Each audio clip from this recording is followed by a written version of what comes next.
Hörmətli rektor, hörmətli tədbir iştirakçıları. Hər birinizi AI Med Baku 2025 Süni İntellekt və Biotibbi İnnovasiyalar üzrə Azərbaycan-Almaniya Strateji Tərəfdaşlıq Forumunun açılış mərasimində ürəkdən salamlayıram.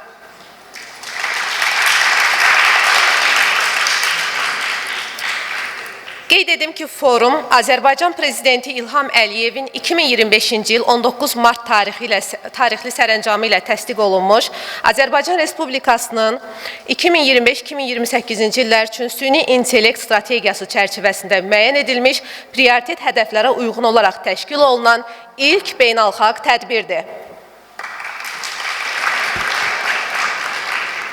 Əlbəttə ki, forumun Azərbaycan Texniki Universitetində keçirilməsi də təsadüfi deyil. Belə ki, ASTU-nun Mühəndis Riyaziyyatı və Süni İntellekt kafedrasında aparılan reformalar, Data Elmi və Süni İntellekt İnstitutunda yerinə yetirilən tədqiqatlar bu universitetdə süni intellektin tədrisi və tədqiqatı istiqamətində mühüm işlər həyata keçirildiyini bir daha sübut edir. Onu da qeyd edim ki, bugünkü forumun əsas təşkilatçısı Azərbaycan Texniki Universitetinin Biotibbi Mühəndislik İnstitutudur. Elə bu məqamda istərdim ki, salamlama nitqi üçün kürsüyə Azərbaycan Texniki Universitetinin rektoru Professor Vilayət Vəliyevi dəvət edim.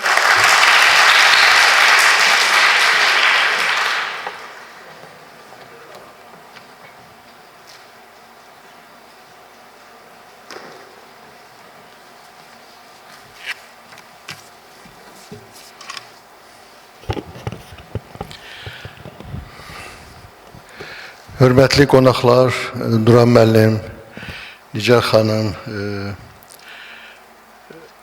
Antaç bəy, Ramiz müəllim, hörmətli professor müəllim heyəti, hörmətli tələbələr, əziz tələbələr, hamınızı bu mötəbər, bu məzmunlu forumda görməkdən çox şadam. Bildiyiniz qədər bizim aparıcı Sevinç xanım qeyd elədi. Bugünkü forumun keçirilməsində əsas hədəf Azərbaycan Texniki Universitetində ölkədə aparılan ciddi, müasir və demək, gənc nəslin yetişdirilməsinə istiqamətlənmiş siyasətin davamı olaraq Azərbaycanda yeni texnologiyaların yaratdığı süni intellekt və bununla bağlı tələbləri qarşılamaq üçün kadr hazırlığa yönəlməsidir.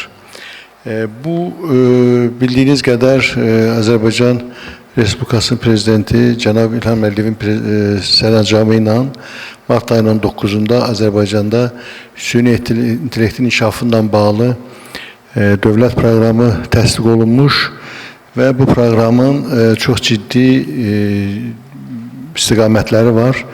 O istiqamətlərdən ən mühümü kadr hazırlığının həyata keçirilməsindən ibarətdir. Və süni intellektlə bağlı məsələnin ortaya çıxması əlbəttə ki, bugünün məsələsi deyil.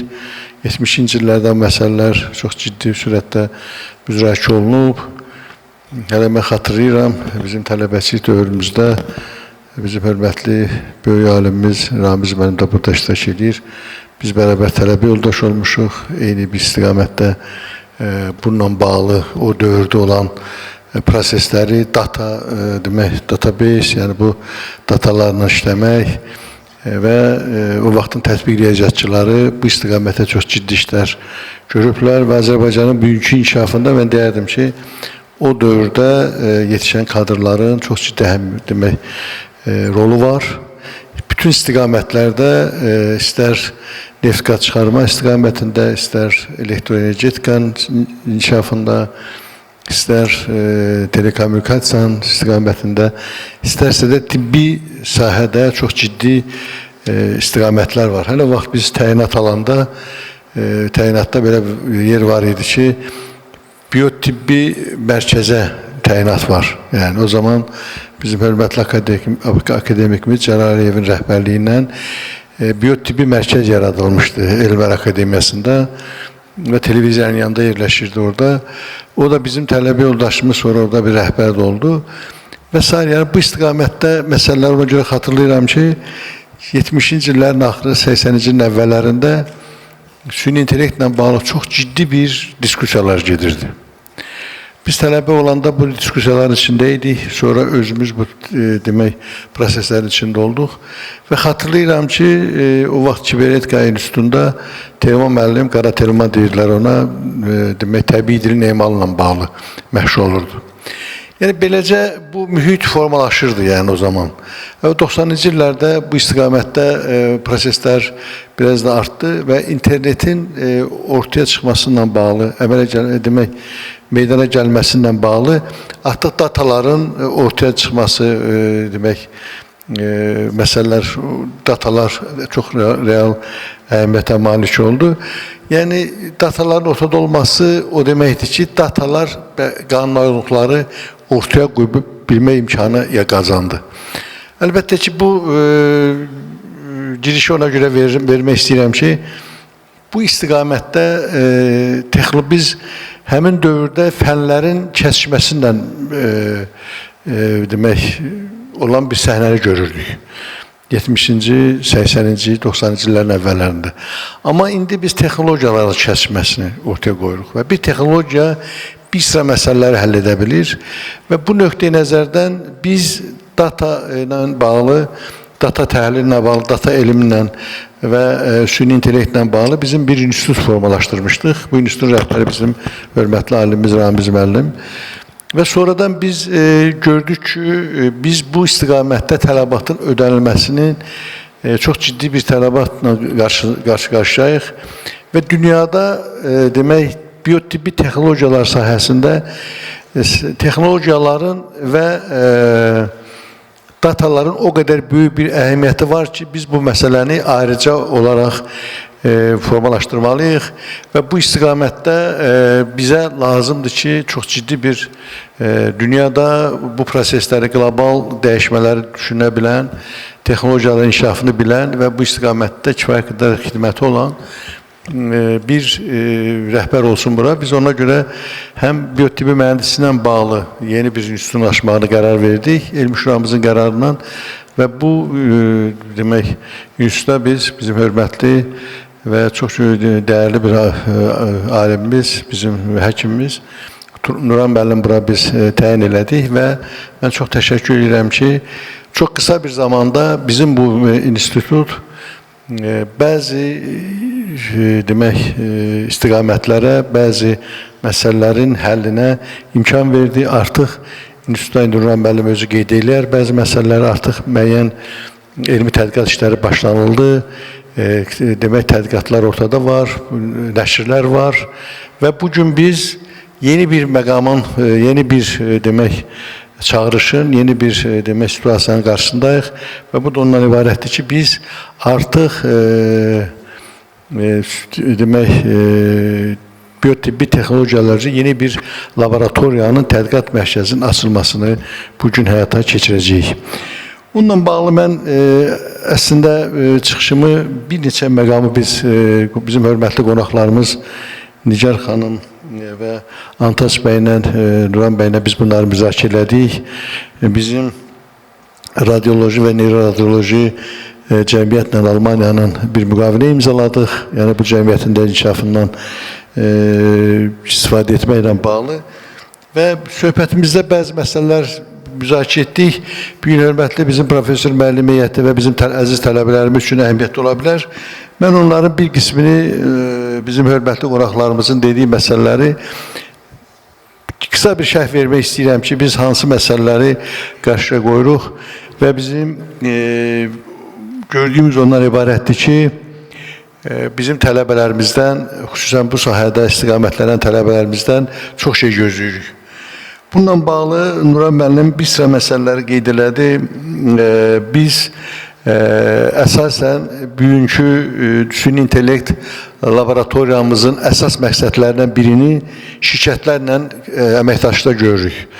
Biz o nöqteyi nəzərdən bizim hörmətli Nigar xanım buradadır, Philips şirkətinin bu istiqamətdə biotibbi texnologiyalar sahəsində biz bu Philips şirkətinin mütləq şəkildə demək proqram təminatı ilə istifadə etməyi və bu texnologiyaların öyrənilməsini bir nömrəli məsələ kimi qarşımıza qoyuruq və bugünkü gündə də bu Philips şirkətinin burada nümayəndəsinin iştirak etməsi o nöqteyi nəzərdən əhəmiyyətlidir. Eyni zamanda bu məsələlərlə bağlı bir sıra yeni qoyuluşlu məsələlərə diqqət etmək istəyirik və kadr hazırlığının bu istiqamətdə aparılmasını biz önə çəkirik. Bu gəlinən məsələlərdən demək biridir.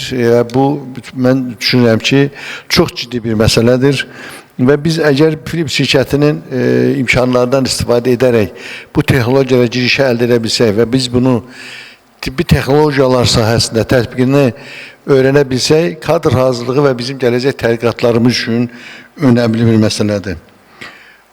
Bugün digər bir məsələ Akandi şirkətinin imkanlarından istifadə etməyi, yəni bu laboratoriya üçün.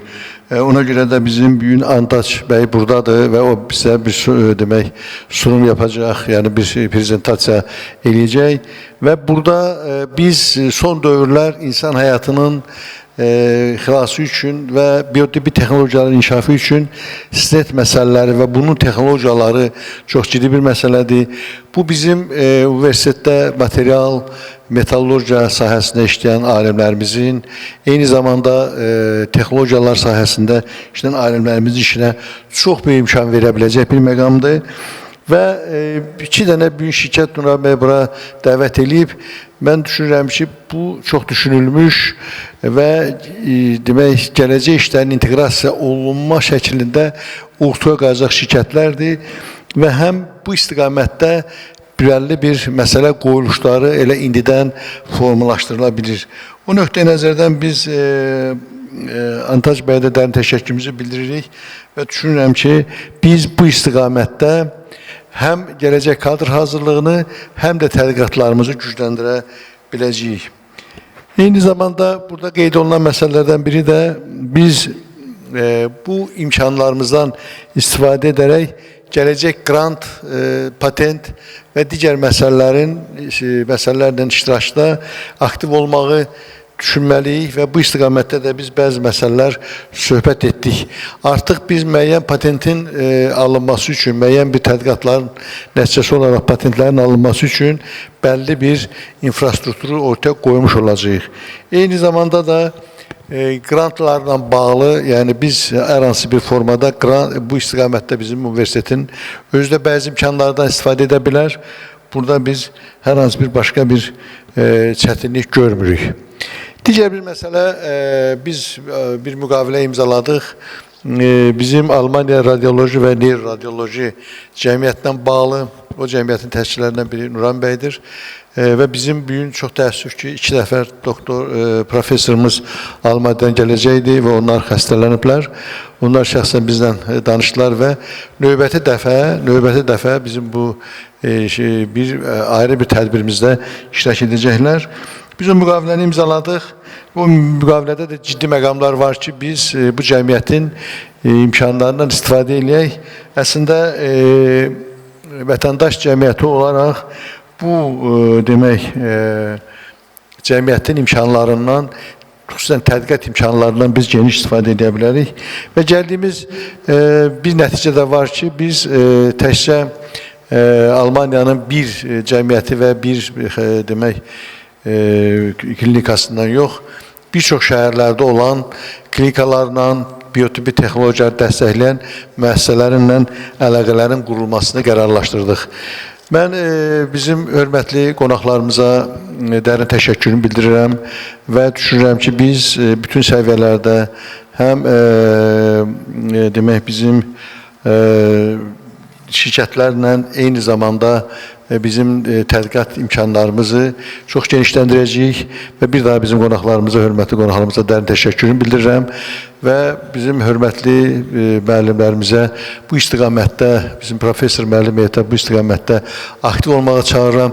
Bizim çox əziz tələbələrimizi belə imkanlardan, müasir texnologiyaların verdiyi imkanlardan istifadə edərək həm özümüzün hazırlanması, həm də tədqiqat və innovasiyaları genişləndirməyi demək arzu edirəm və onu da bildirmək istəyirəm ki, bugünkü bizim ortaya qoyduğumuz bu yanaşma biliklərin, bacarıqların birbaşa istehsala, birbaşa sənayeyə yönəldilməsi üçün çox əhəmiyyətli bir məqamdır.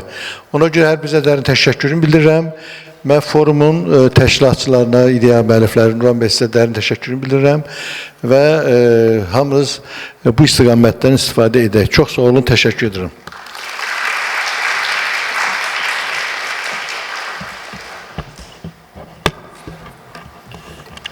Əhatəli çıxışınız və dəyərli tövsiyələriniz üçün sizə minnətdarıq, hörmətli vilayət müəllim. Biz davam edirik. Əziz dostlar, bir qədər əvvəl də mən qeyd elədim ki, bugünkü forumun əsas təşkilatçısı Azərbaycan Texniki Universitetinin Biomühəndislik İnstitutudur. Elə isə bu məqamda istərdim ki, tibb elmləri doktoru, Almaniyanın Troisdorf şəhərində radiologiya, nuklear tibb və neyroradiologiya klinikasının rəhbəri, Köln Universitetinin əməkdaşı, Azərbaycan Texniki Universitetinin Biotibbi Mühəndislik İnstitutunun direktoru Professor Nuran Abdullayevi kürsüyə dəvət edim.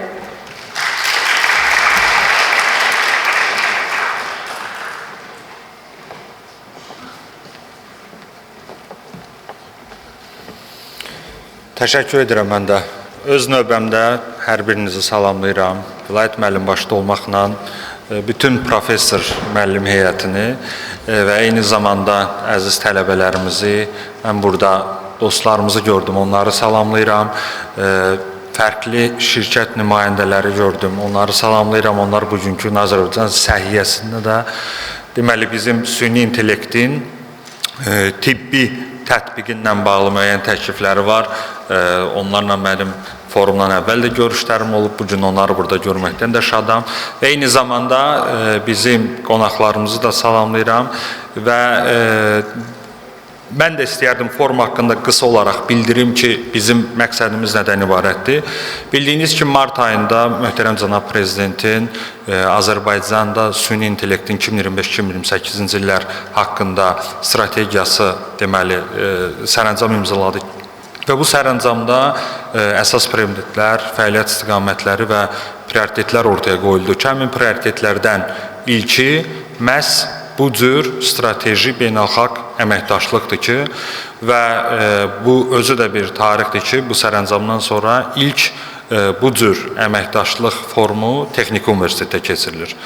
Və süni intellektin bizim bugünkü gün bu forumda bizə göstərəcəyi, ümumiyyətlə biz bunu Texniki Universitet adından səhiyyə sistemimizə tətbiq adına və yaxud da tədqiqatlar adına nələr görəcəksə, bugün mən çalışacağım bu mövzulara toxunum və eyni zamanda biz forumun adını qoyarkən strateji tərəfdaşlıq forumu, buradakı strateji tərəfdaşlıq sözlərinə də mən bir aydınlıq gətirmək istəyirəm ki, bugünkü gün bizim qonaqlarımızın olsun Akandis şirkəti Almaniyanın, olsun Philips tərəfindən Nigar xanım burada iştirak edir.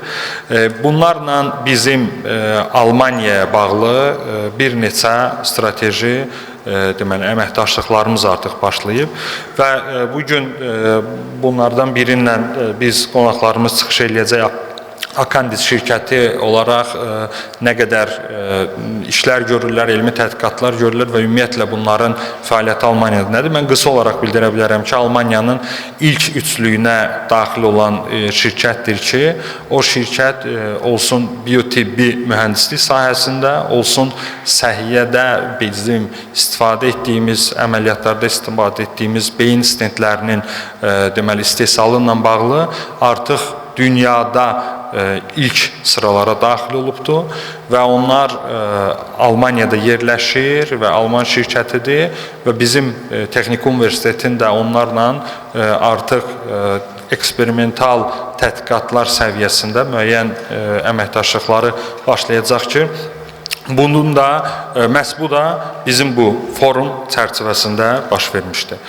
Mən qısa olaraq bir daha hər birinizə təşəkkür edirəm və məmnuniyyətlə çıxışıma keçmək istərdim ki, biz artıq, belə deyim, rəsmi hissəni yekunlaşdırıb bizim çıxışlara başlamaq istəyərdim. Və əslində mən çıxışımın mövzusunu seçərkən çox fikirləşmədim. Çünki Azərbaycanda ən çox sevə-sevə danışacağım mövzulardan biridir. Və daha öncədən bildirim ki, həmin bu çıxışımda yeni elmi tədqiqat ideyalarından yanaşı, bugünkü gün Azərbaycanda səhiyyə sistemində tətbiq olunması vacib olan məqamlara toxunacağam ki, və bu məqamlar da məhz Texniki Universitet adına və Biotibbi Mühəndislik İnstitutu adına biz dəstək ola bilərik ki, səhiyyə sistemində tətbiq edilsin və həmin dəstəyin bir nümunəsi olaraq da biz sabahların forum çərçivəsində növbəti bizim deməli görüşlərimiz olacaq ki, yeni klinikada və bizim praktik olaraq səhiyyə sistemimizə dəstəyimizi də yeni klinikada eləcəyimiz həmçinin workshopları ilə və elmi çıxışlarımızla bildirəcək. Deməli, bizim düşünərkən ki, həqiqətən süni intellekt bizim üçün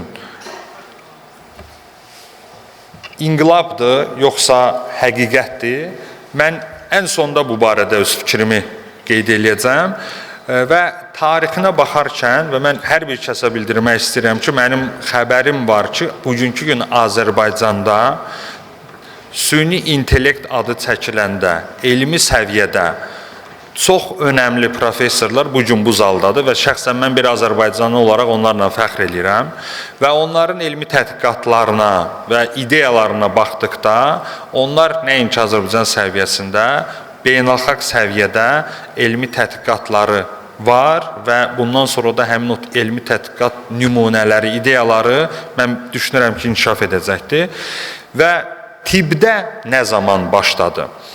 Və xoşbəxtçilikdən mənim praktik fəaliyyətim məhz süni intellektin tibbə tətbiq olunma zamanına düşmüşdü və mən elə bir xəstəxanada çalışırdım ki, mümkünsüz idi ki, orada elmi tədqiqatlar və süni intellektlə məşğul olmayasan və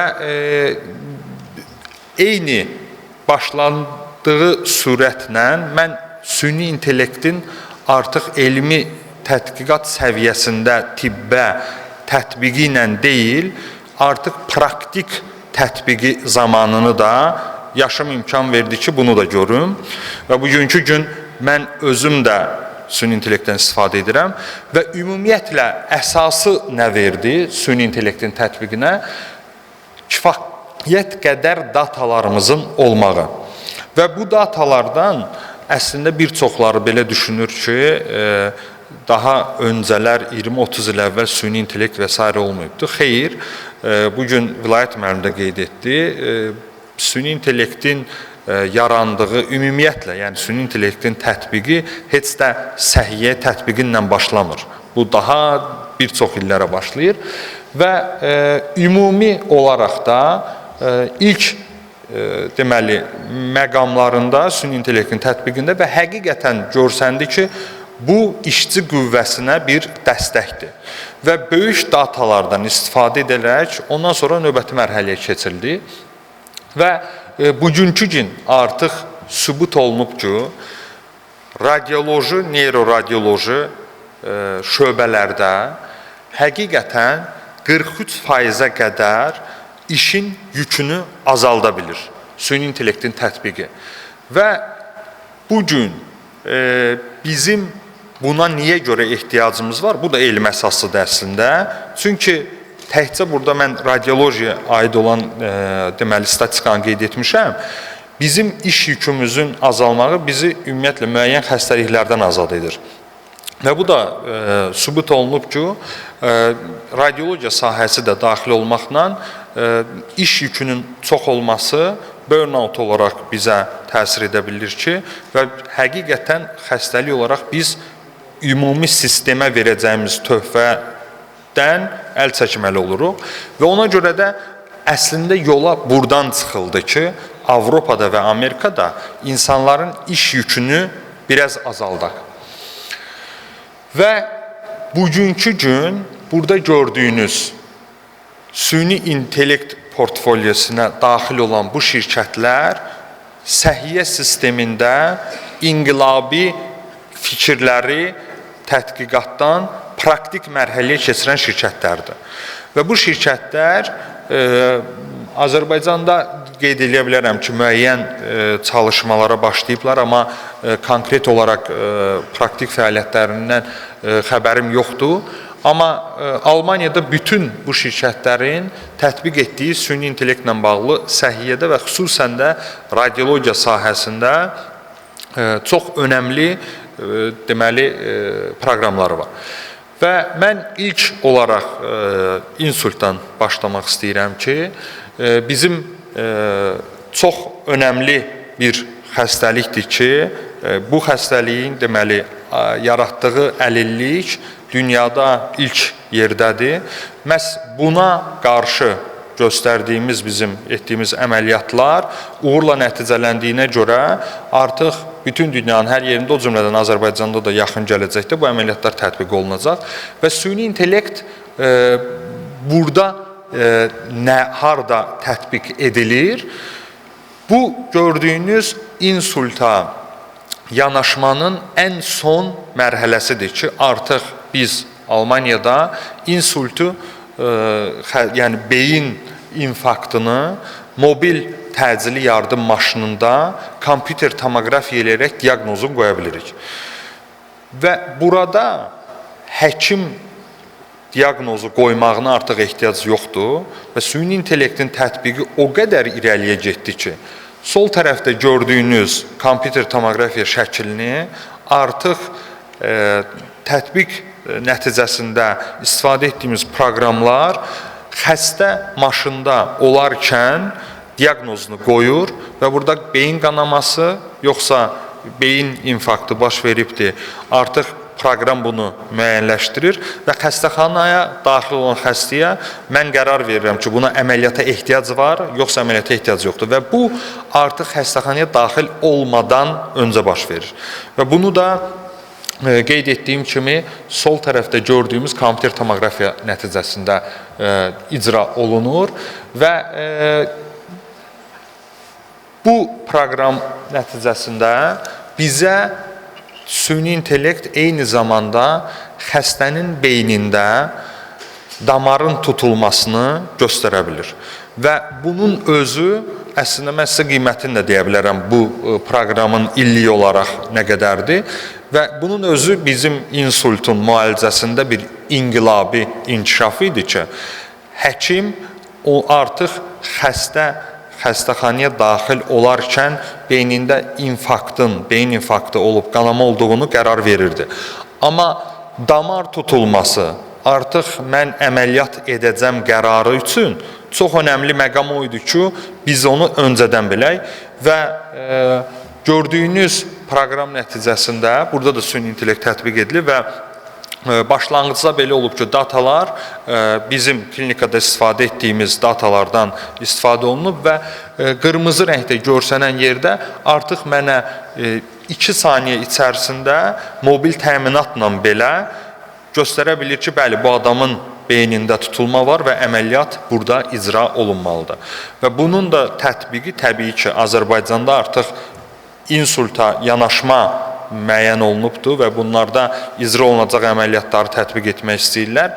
Mənim hər zaman dediyim kimi Azərbaycanın üstünlüyü artıq süni intellektin tətbiqini tədqiqat səviyyəsində deyil, məhz bu cür proqramların tətbiqi ilə ən üst səviyyədə başlaya bilər məhz insult xəstələrinə. Gördüyünüz portfolyo Philips'in bizlərə təklif etdiyi portfolyodur ki, ümumiyyətlə bizim orqanizmimizdə xəstəliklərin diaqnostikası ilə bağlı elə bir sahə yoxdur ki, süni intellekt vasitəsilə biz bugün onun diaqnozunu qoya bilməyək.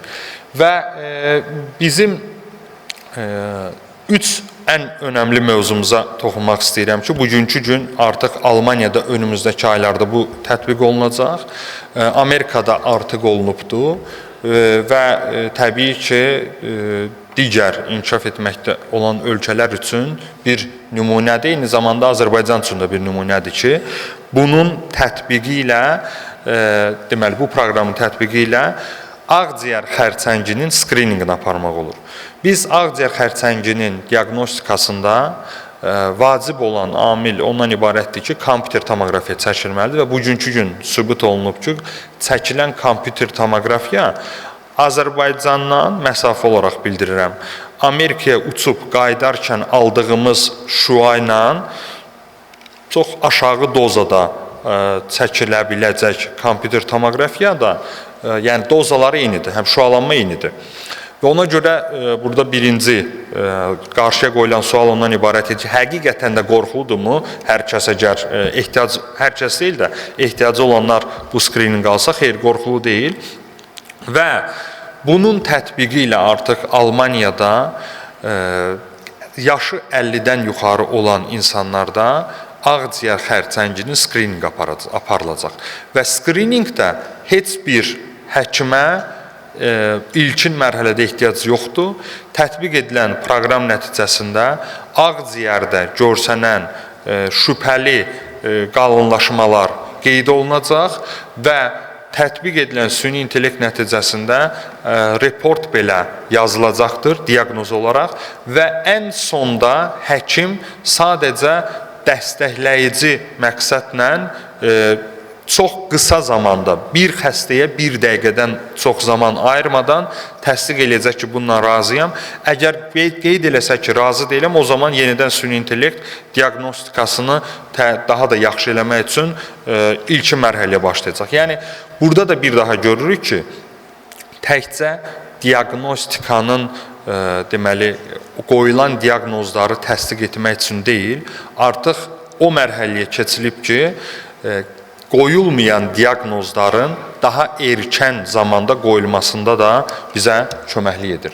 Və burada nümunədə görürsünüz, bu ağciyər deməli, kompüter tomoqrafiyasıdır ki, ağciyər kompüter tomoqrafiyasında xüsusi müakirlənən yer ağciyər xərçəngidir ki, məhz bu xəstə 2 il əvvəl aldığı kompüter tomoqrafiyada həkim tərəfindən Almaniyada qeyd olunmayıb ki, burada şübhəli bir məqam var. Həkim sadəcə iltihabı bir xəstəlikdən sonra yaranan qeyri-spesifik bir dəyişiklik deyə qeyd edilir və biz bugünkü gün həmin xəstəni ağciyər xərçəngi olduğuna görə tanımışıq və müalicəsi davam edir. Amma ilkin kompüter tomoqrafiyanı süni intellektə əsaslanan proqramımıza verdikdə və bu bugünkü gün Almaniyada dövlət səviyyəsində bütün skrininq mərkəzlərə verilən proqramdır ki, tətbiq edildikdən sonra bizə ölçüsü millimetr səviyyəsində olarkən bildirir ki, mütləq olaraq kontrol olunmalıdır. Bir daha bizə göstərir ki, diaqnostikanı təkcə qoymaq deyil və yaxud da diaqnostikanı həkim qoyduqdan sonra təsdiq etmək üçün deyil, daha erkən mərhələdə diaqnoz qoymağa da bizə köməklik göstərir. Və bu da həmin portaldan nümunədir və sağ tərəfdə müakirələnən yer isə heç də şübhəli qeyd edilmir, ona görə rəngi sarı olaraq qeyd olunubdur və heç bir kontrola da ehtiyac yoxdur. Və bugünkü gün həmin bu xəstələrin biz deməli xəstəlik tarixinə də baxırıq və süni intellektin 90%-in üzərində spesifiklik və sensitivlik göstərdiyini görürük. Bu da digər bir nümunədir və burada da xərçəng xəstəliyi məhz qırmızı görsənən yerlərdə təsdiqlənibdir biopsiya ilə və burada bir daha diaqnostikada nə qədər önəmli olduğunu göstərir. Növbəti bizim gördüyümüz müəyyən diaqnostikalarda, olsun sümük sınıqlarında, sümük patologiyalarında istifadə olunan süni intellekt növləridir ki, bunun Azərbaycanda da bugünkü gün bir tətbiqi mütləqdir və diaqnozun qoyulmasında nə qədər önəmli rol olduğunu və yaxud da həkimlərə nə qədər kömək elədiyini artıq elmi tədqiqatlarla sübut edilibdir. Və bir daha burada qeyd elədiyim, radioloqun işinin ümumiyyətlə 40%-ə qədərini azaldır ki, süni intellektin tətbiqi. Burada da ən vacib məqam həmin Almaniyada bilirsiniz ki, daha önəmlidir iş saatları və dövlət üçün vacib məqam ondan ibarətdir ki, 40%-ə qədər azalmış iş saatını başqa yerdə işçi qüvvəsini tətbiq edə bilər ki, bu da inqilabi bir dəyişiklikdir onların əmək müqaviləsinə görə. Və növbəti məqam, deməli, hansı sahələrdə daha çox tətbiq edilir və nə qədər bizim zamana qənaət edə bilirik ki, artıq elmi tədqiqatlarla sübut edilib ki, onkologiya sahəsində təxminən 25-in üzərində faiz olaraq bizim deməli zamana qənaət etmiş oluruq və bugünkü gün təkcə kompüter tomoqrafiya ilə deyil, rentgen, ultrasəs müayinəsi, kompüter tomoqrafiya və süd vəzninin diaqnostikasında istifadə etdiyimiz radioloji müayinələrdir ki, burada hər birində artıq kifayət qədər tədqiqatlar var ki, bunlarla da xərçəngin diaqnostikası erkən mərhələdə qoyula bilir. Və burada göstərdiyim nümunədə süni intellekt nəticəsində bizim sonradan gördüyümüz deməli, süd vəzi xərçəngini ilkin mərhələdə, illər öncəki süd vəzi müayinəsini biz verdikdə proqrama və xüsusi olaraq qeyd edir ki, buradakı olan məqam kontrol olunmalı və əgər yenə qalarsa kontrolda mütləq biopsiya olunmalıdır. Və mən bugün qeyd etdim ağciyərlə bağlı və bildirmək istəyirəm ki, bugün bütün mövzulara toxunmayacağam. Sadəcə bilməniz gərəkir ki, təkcə ağciyərdə deyil, bizim süd vəzində, bağırsaqlarda, qaraciyərdə və hətta beyində belə süni intellektin hazırda tətbiq olunan proqramları var.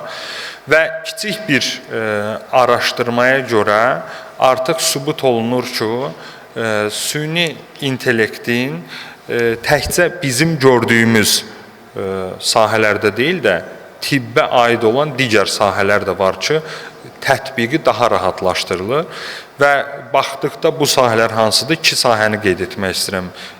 Diyetologiyada və psixologiya sahəsində xüsusi modellərin tətbiqi ilə və xüsusi qeyd etmək istəyirəm ki, GPT modellərinin tətbiqi ilə bu sahələrdə kifayət qədər artıq mobil təminat əsaslı proqramlar var ki, burada da süni intellektdən istifadə edirlər və bugünkü gün ən öndə duran GPT modelinə əsaslanandır. Və qısa olaraq mən bizim Biotibbi Mühəndislik İnstitutunun etdiyi tədqiqatlara bir nəzər salmaq istəyirəm ki, bugünə qədər 5 elmi tədqiqatımız var ki, artıq noyabr ayından bugünə qədər və bunların biz artıq beynəlxalq səviyyədə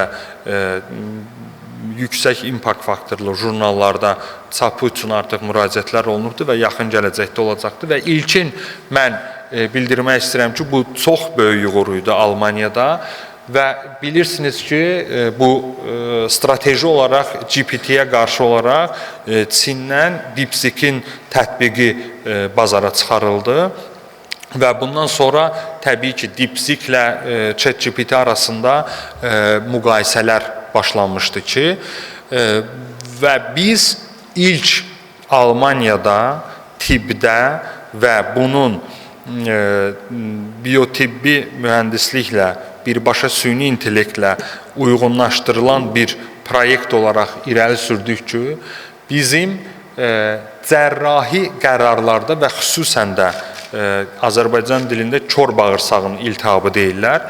Kör bağırsağın iltihabında GPT modeli ilə, yəni DeepSeek-i müqayisə etdik və həkim olmadan verdiyi qərarları həkimin verdiyi qərarlarla müqayisə etdik və çox önəmli nəticələrə gəldik ki, bizim üçün sonradan xüsusi machine learning deyə bir model də hazırladıq və düşünün ki, bu nəticələr həqiqətən tibbdə yəni biraz qeyri-adi görsənən nəticələridir. Çünki ideya olaraq tez bir zamanda qərar qəbul edib bu tədqiqat eləmişdik və GPT hələ o zaman 3.5 idi, indi 4 ilə tədqiqatımızı davam edirik ki, 90%-in üzərində eynilik nəticəsi göstərmişdi ki, və bu da özü Almaniyada düşünün bölgələrdə olan xəstəxanalar üçün çox önəmli bir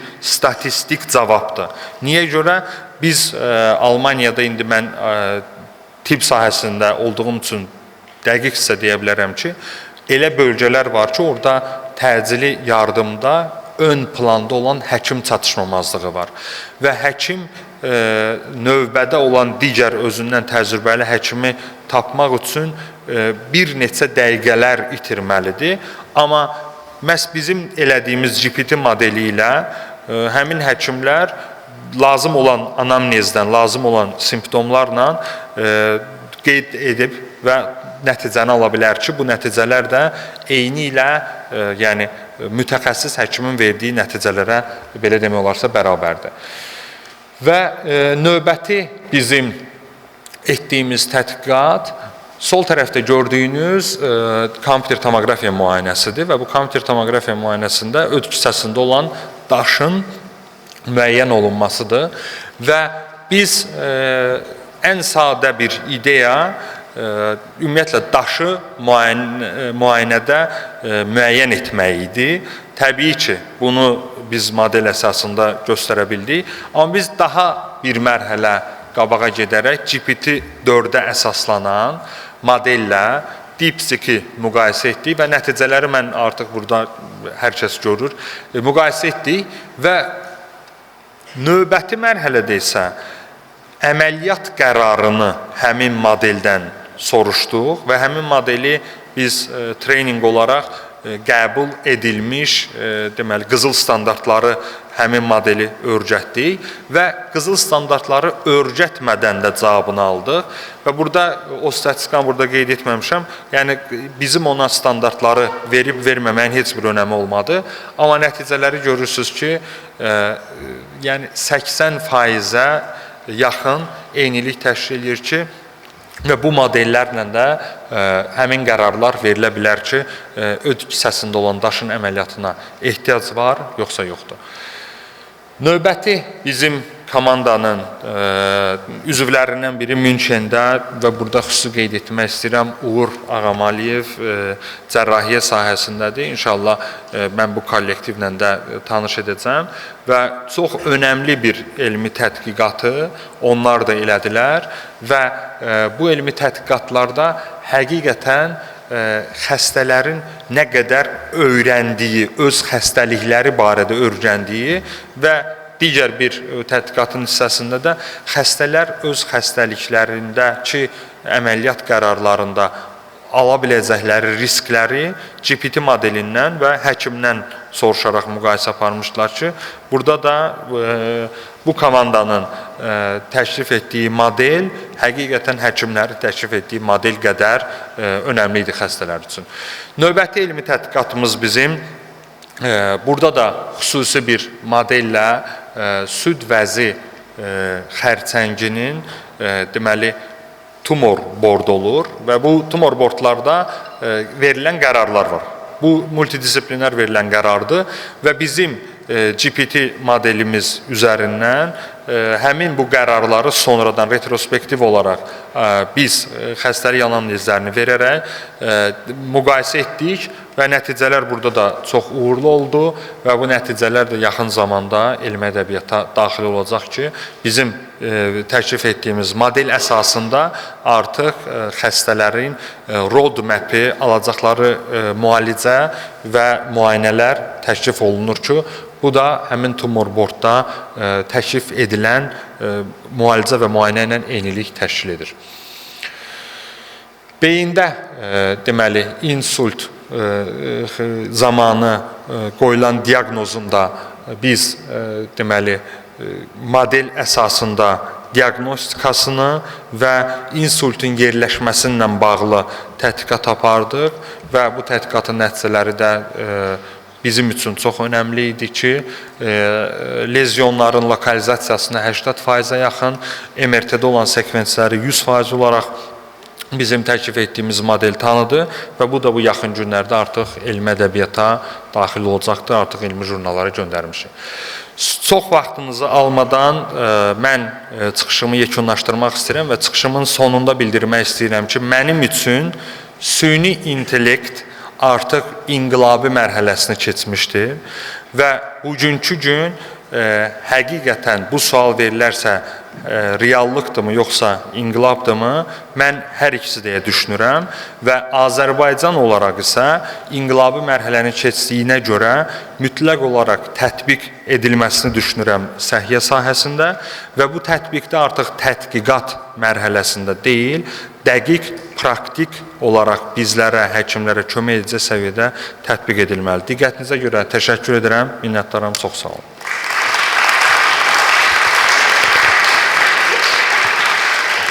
Suallarınız varsa, məmnuniyyətlə mən cavablandıra bilərəm. Yoxdursa, biz növbəti çıxışımıza. Buyurun. Texnologiyası nədir, yəni? Tətbiq olunma texnologiyası, yəni nəyə tətbiq? Biz onu kompüter vasitəsilə ya tomografiyanın özünə tətbiq eləyə bilərik mi? O necədir? Deməli, tətbiqi çox sadədir. Prosesi mən bilmirəm. Tətbiqi çox sadədir. Bəli. Bütün alınan, daha doğrusu olunan kompüter tomografiyaları həmin bu proqrama daxil edərək bu proqramın fəaliyyət göstərməsinə razılıq verilir ki, bu proqram yoxdur. Yəni tomografiyadan sonra da. Bəli, tomografiyadan sonra. Amma bəs xəstə üzərində olanda necə olur? Yəni xəstə mütləqdir ki, onsuz da kompüter tomografiya almalıdır. Ondan sonra. Bəli, ondan sonra aparılır. Başa düşdüm. Texnologiyanı başa düşmək istəyirəm. Başqa? Buyurun.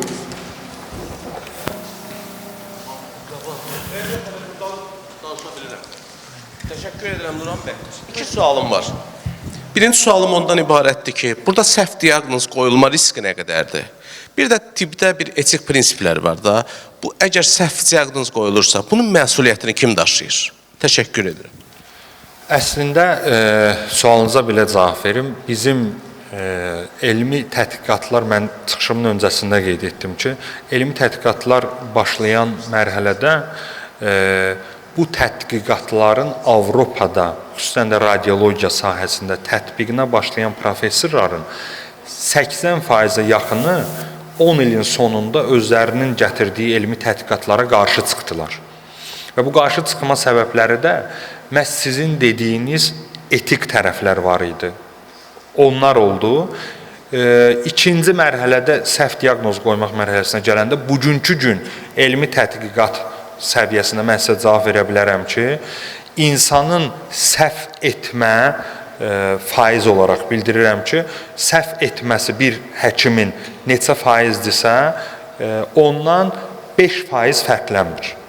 Və ona görə burada diskusiya bundan ibarətdir ki, əgər biz səhv etdiyinə görə bunu tətbiq etməyəcəksə, onda gərək heç bir həkimlə onda bir müalicəyə getmək və yaxud əməliyyata getmək. Həkim də səhv edə bilir və bugünkü gün elmin qarşısında duran əsas məqsəd odur ki, səhv etmə faiz olaraq dərəcəni həkim səviyyəsinə qaldıra bilsin. Və bunu da eləmək çətindir. Niyə görə? Standart bir şey yoxdur. Bu, insanın keçdiyi məktəbdən asılıdır. Mən əgər Köln Universitetində öyrənmişəmsə, illərlə etdiyim səhvlər azar. Mən bilirəm ki, insult xəstələrində bizim ağırlaşma faizimiz, bizim məktəbdən çıxan həkimlərin faizi 1% idi.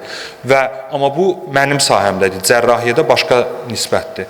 Ona görə o məqamda bugünkü gün elmin qarşısında duran əsas məqsəd ondan ibarətdir ki, bütün sahələrdə həkimin edəcəyi səhv faizinə gətirsin və bu gün 5% olaraq fərqlənir. Etik prinsiplərə gəldikdə isə mən bunu elm adamı kimi yox, eyni zamanda praktik fəaliyyət göstərən bir həkim kimi sizə cavab verim ki, etik məsələlər, xəstələrin etik məsələləri, heç də xəstələri narahat eləyən məqam deyil. Orada çox önəmli siyasi məqamlar var. Və hansısa xəstədən soruşsan ki, sənə süni intellektlə əlavə olaraq bir fikir bildirəcəm, o xəstənin özü üçün maraqlı deyil. Onun adı bugünkü Texniki Universitetdə səsləndi, yoxsa Köln Universitetində səsləndi.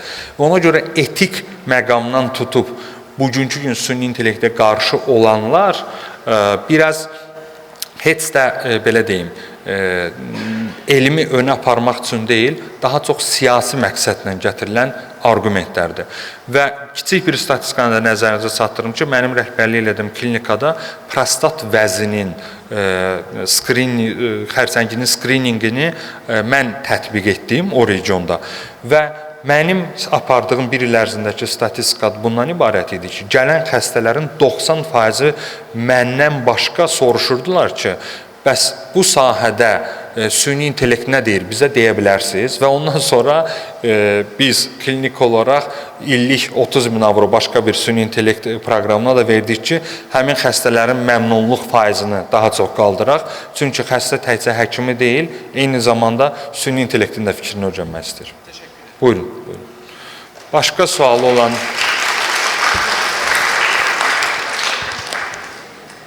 Buyurun, buyurun.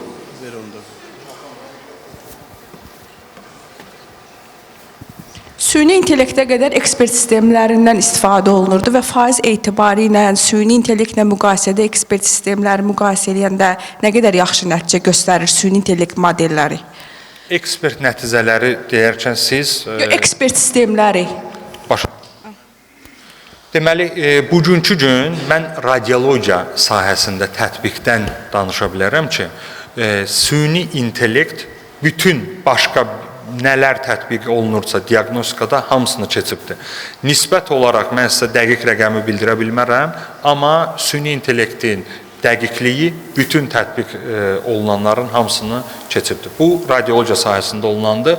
Digər sahələri təəssüf olsun deyə bilmərəm ki, nə qədər keçibdir, amma orada da süni intellektlə bağlı ancaq tədqiqatlar gedir, başqa bir sistemlərlə bugünkü gün TV-də bir tətbiq yoxdur. Çox sağ olun. Tədqiqat səviyyəsində. Buyurun. Buyurun, siz sual. Ramiz mən, buyurun. Sağ olun, maraqlıdır. Özdəki bu sual çox olacaqdır, bəri başdan deyirəm. Çünki tibb elə bir sahadır ki, hər bir kəsə aiddir bu. Burada mənim maraqlandıran o məqalələrə baxdım, nədir? ChatGPT-ni götürmüsünüz, ekspertlərin, onun verdiyi nəticələrini ekspertlərin qiymətləndirmişsiniz ki, neçə faiz üstə ona yaxındır, belə deyək. Dəqiqliyi yoxlamışsınız. Neçə datasetdə istifadə olunub? Bu bir.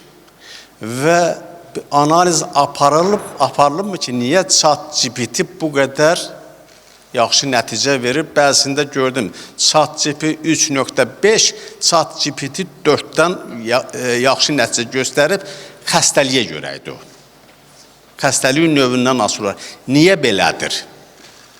Çünki bunu əsaslandırmalısınız ki, nə üçün bu belədir? Bizim deməli, çox elmi olaraq bizim üçün önəmli olan bir məqama toxunursunuz.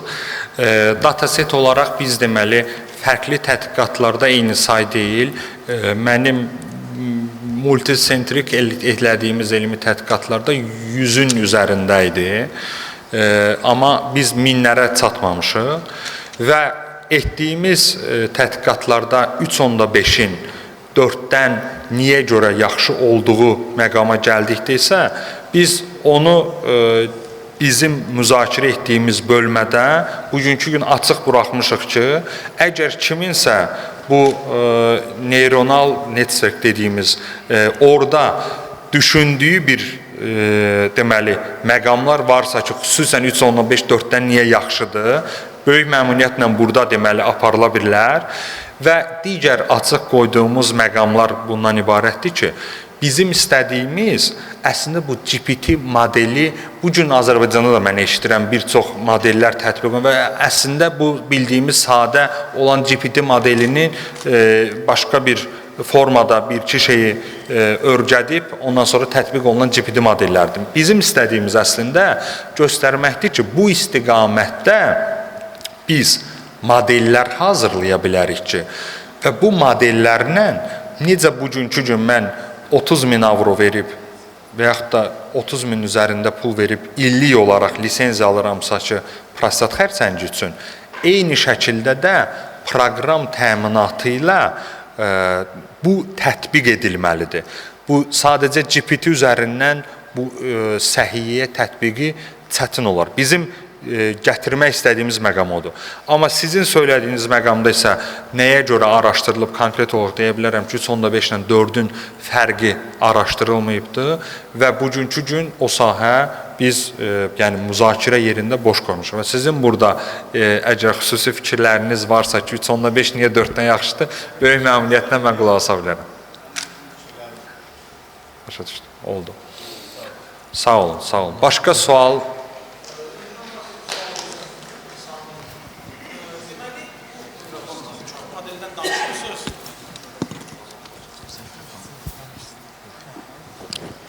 Bir sual vermək istəyirdim ki, bir çox modeldən danışdınız. Dəqiqləşdirmək istədiyim odur ki, hamısı qapalı source-ludurmu, yoxsa açıq source-lu olanlar da var? Bunların açıq source-lu olanları var, amma ki limitlidir. Bu göstərdiyim portfolyoda olan deməli softverlərin isə hər biri pulludur, satılır.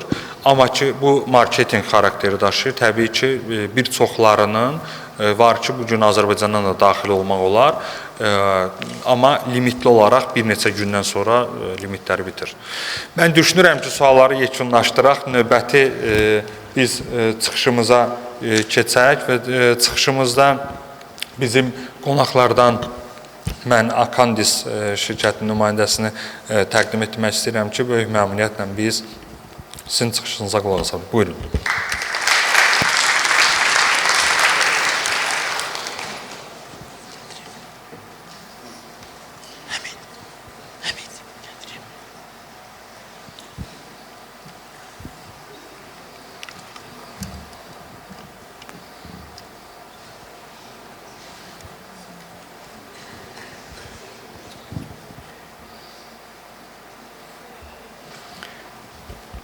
Merhaba, Sayın Azerbaycan Teknik Üniversitesi yönetimi, sevgili hocalarım, kıymetli arkadaşlar.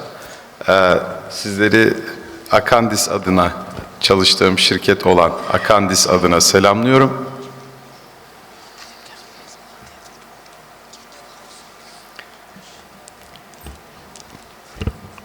Güzel şehrinize Almanya'nın Berlin şehrinden gelmekteyim. Akandis'te klinik destek departmanında çalışmaktayım. Size bugün biyomedikal araştırmalar alanında önemli bir yer tutan insan sağlığına dünyadaki en ciddi problemlerden biri olan inme, tedavileri ve korunmasına yönelik ürünler hakkında bilgi vermeye çalışacağım naçizane. Bahsettiğim sunumdaki bazı materyallerden görebilmeniz amacıyla sunum sonrasında bir masa üstüne bırakacağım. Bu küçük minyatür stentleri dokunarak incelemeniz eminim mühendislik öğrencileri olarak sizlere faydalı olacaktır. 2006 yılında Almanya'nın güneyinde Stuttgart yakınlarında Pforzheim adlı şehirde kuruldu. Sunum İngilizce slaytlar içermekte ancak Türkçemden anlayabildiğinizi düşünerek bu şekilde devam etmek isterim sizler için. İngilizce terminoloji için şimdiden affınızı dilerim. 2006 yılında olması bizleri şaşırtmamalı. Çünkü koroner stentler, kalp alanında stentler çok daha eski teknolojiler, daha eski yıllara dayanmakta. Ancak beyinde kullanılan stentler daha yeni bir teknolojidir hayatımızda. 2006 yılında kurulduktan sonra, ben pointer arıyorum şu an. Çok affedersiniz. Pointer. Tamam, kullanamayacağım. Şöyle ki, kronolojik bir bilgi vermek mahiyetinde, şirket 2006 yılındaki kuruluşundan sonra birçok inovatif aşamayı gerçekleştirmiş ve günümüze gelmiştir. Şirketin bu anlamda insan sağlığına katkılarından en önemlisi Biliyorsunuz kapalı beyin ameliyatlarında erişim çok önemli bir mesele. Kapalı olması hasebiyle kontrol, navigasyon yüksek öneme sahip konular ve buna yönelik akses materyali ve ilgili lokasyonda tedavi edici stent materyali için inovasyonlardan en önemlisi küçük ebatlara sahip olması, minyatür teknolojiler olması ve bu anlamda ilk açık hücreli open cell stent'i 2007 yılında insan sağlığının hizmetine sunmuştur değerli hekimlerimizin. Flow diverter'lar, akım yönlendiriciler, bunlar anevrizma tedavilerinde çok önemli stentlerdir. Flow diverter teknolojisi de görece çok yeni bir teknoloji ve bu teknolojinin en önemli ayağı stentin radyografik görüntü, yani X-ray ışınları altında görünebilir olması. Bu görünürlük hekime uygulama sırasında çok önemli katkılar sunmakta ve bu anlamda dünyadaki ilk tamamen X-ray ışını altında görüntülenebilir flow diverter'da üretmiş bir firmadır. Akandis hali hazırda tüm dünyada faaliyet göstermekte ve ekspansiyon evresindedir. Ürünlerini MDR yani Medical Device Directive altında, regulations altında bu yeni direktifin sunmuş olduğu guideline'lar eşliğinde devam etmektedir. Aynı zamanda bir sonraki slaytlarımızda da yer vereceğimiz biyoteknolojik ürünlere de ürün gamında yer vermektedir. Şirket çalışanlarıyla ilgili bu grafikte görüyorsunuz hızla artmakta. 1-1,5 kişiyle başlayan, bir full time, bir part time, 2 personelle başlayan süreç 18 yılda şu an 2025 yılında 400'e yakın personelle devam etmekte Almanya'da. 17 farklı ürün grubuna sahip firmamız. Aynı zamanda 272 çalışan, tabii ki güncel hali dediğim gibi 400'e yakın ve ekspansiyon sonrası 9000 metrekare kapalı alan, bu alanda in-house production, üretim yapabilmekte. Asya veya farklı yerlerde üretim yaptırmayıp tamamen Almanya'da Alman mühendisliği ve kalitesiyle ilgili üretimi yapmaktadır. Dünyanın 10 farklı ülkesinde de şirket doğrudan faaliyet göstermektedir, subsidiaries, ve 60'ın üzerinde ülkede temsil edilmektedir. Yaklaşık 430 adet dosya başvurusu 45 farklı ülkede kabul edilmiştir. Firmamızın çok önem verdiği bir konu araştırma ve geliştirme ilmi faaliyetleri. Sol en üst köşede görmüş olduğunuz patentlerimize ait bir duvar resmi görmektesiniz. Her bir küçük levha, keşke pointerımla size gösterebilseydim. Orada görmüş olduğunuz her bir küçük levha bir patenti ifade etmekte ve 179 adet hak edilmiş, alınmış Avrupa Patent Ofisi EPO tarafından tescillenmiş patente sahip bir araştırma şirketidir. Bu ürünlerin aynı zamanda insan sağlığında kullanılabilmesi için klinik araştırmalar, clinical research de gereklidir. Hekimlerimiz bu çalışmalarda, bu klinik çalışmalarda önemli kolaborasyon partnerlerimizdir. Aynı zamanda Regulatory Affairs, yani ruhsatlama adlı birimi şirket bünyesinde barındıran bir, ayrı bir departman olarak barındıran bir firmadır. Outsourcing değil, in-house olarak bu durumu ele almaktadır. Şirketimiz Almanya'da her yıl yapılmakta olan Top 100 Innovator adlı yarışmada 2022-2024 ve ne mutlu ki 2025 yılında da en inovatif 100 şirket arasındadır. Almanya genelinde tüm endüstrilerde, tüm branşlarda faaliyet gösteren. 278 patent, bunun içinde kabul edilen 179 ve patent pending olan başvurular toplamında 279 adet patentle ilgili girişimi bulunmaktadır. Burada resminde görebildiğiniz şirket bir aile şirketidir. Şirketin sol üstteki resimde en sağdaki mavi gömlekli beyefendi Doktor Schuster, şirket kurucusu ve sahibidir.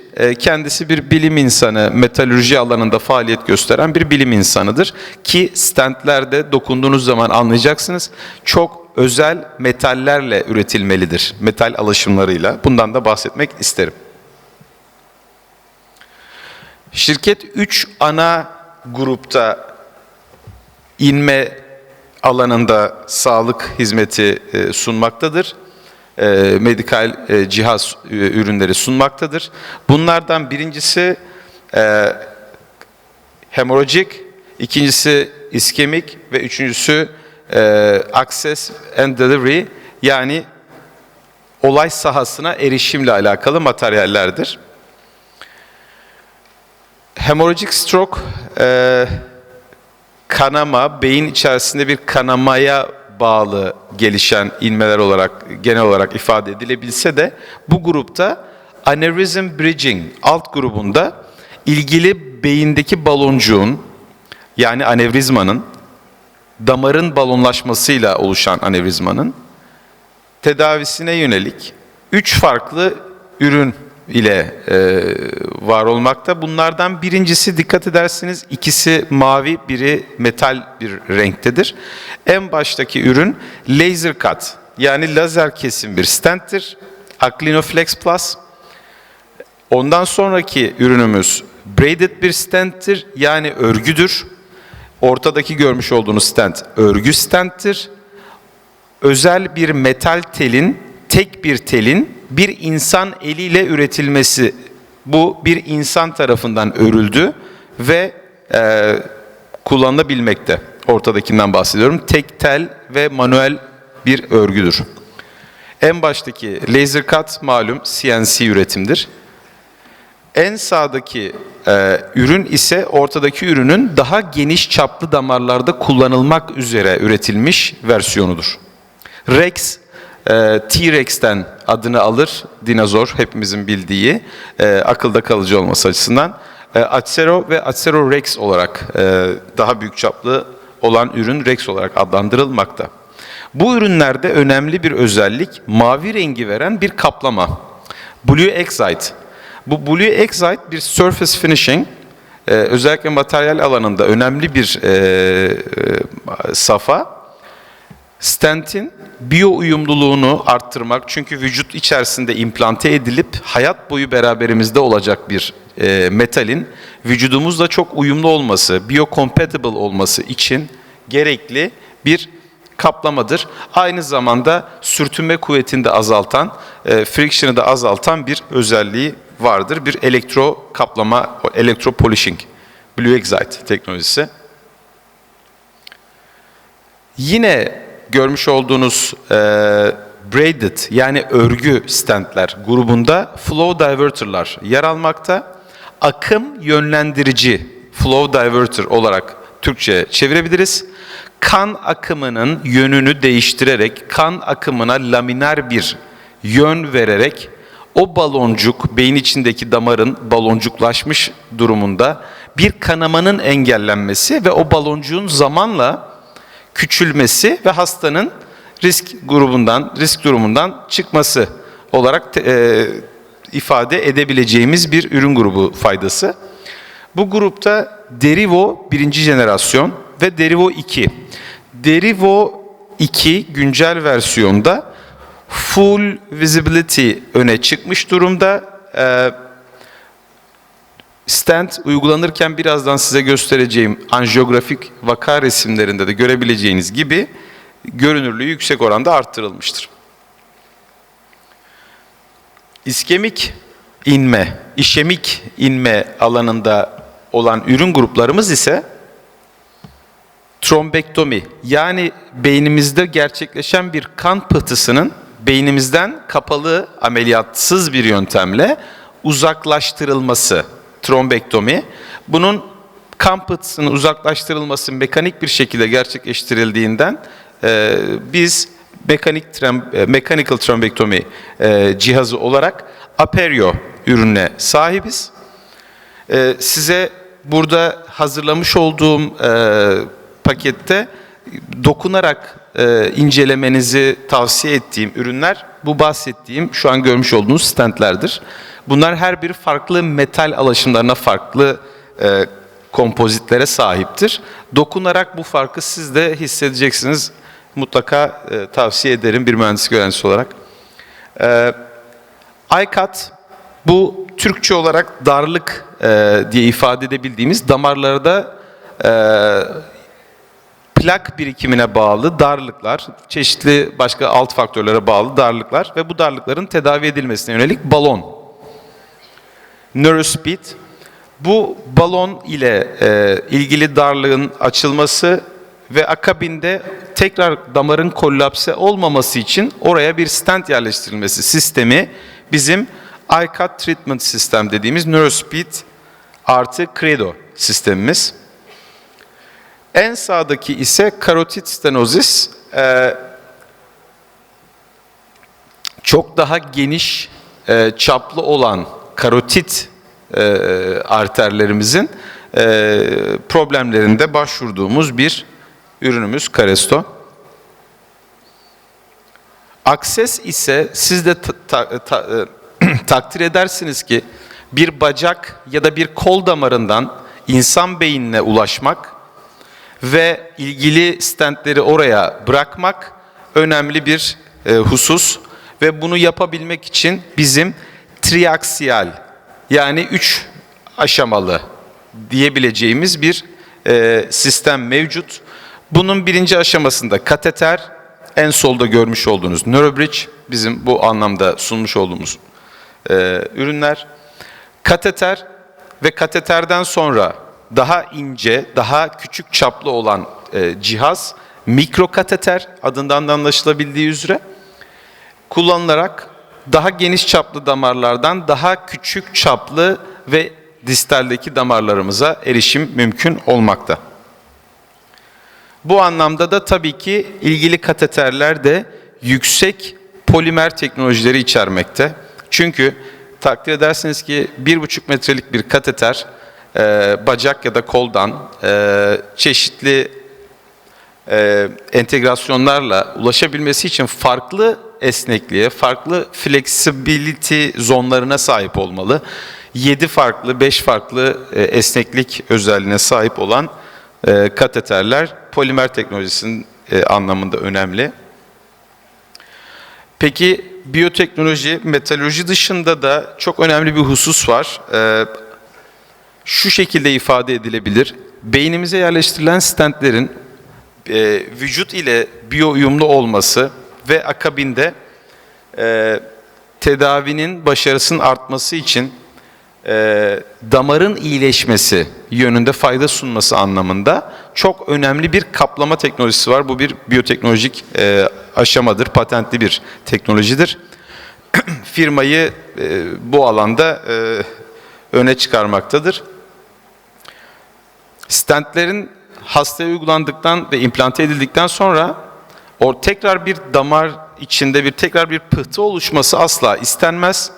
Bu kaplama vücuttaki kan pıhtılaşma mekanizmasının son aşaması olan fibrinojenin fibrine dönüşmesi aşamasını bloke ederek, inhibe ederek bunu heparin ile kovalent bağlı olan kaplamada teknolojisinde yer vermekte ve damar dokusunun iyileşmesine katkı sunmakta. Yani endotel hücrelerinin çoğalmasını ve prolifere olmasını teşvik eden bir biyoteknolojik özellikte basitçe anlatmaya çalışır isek.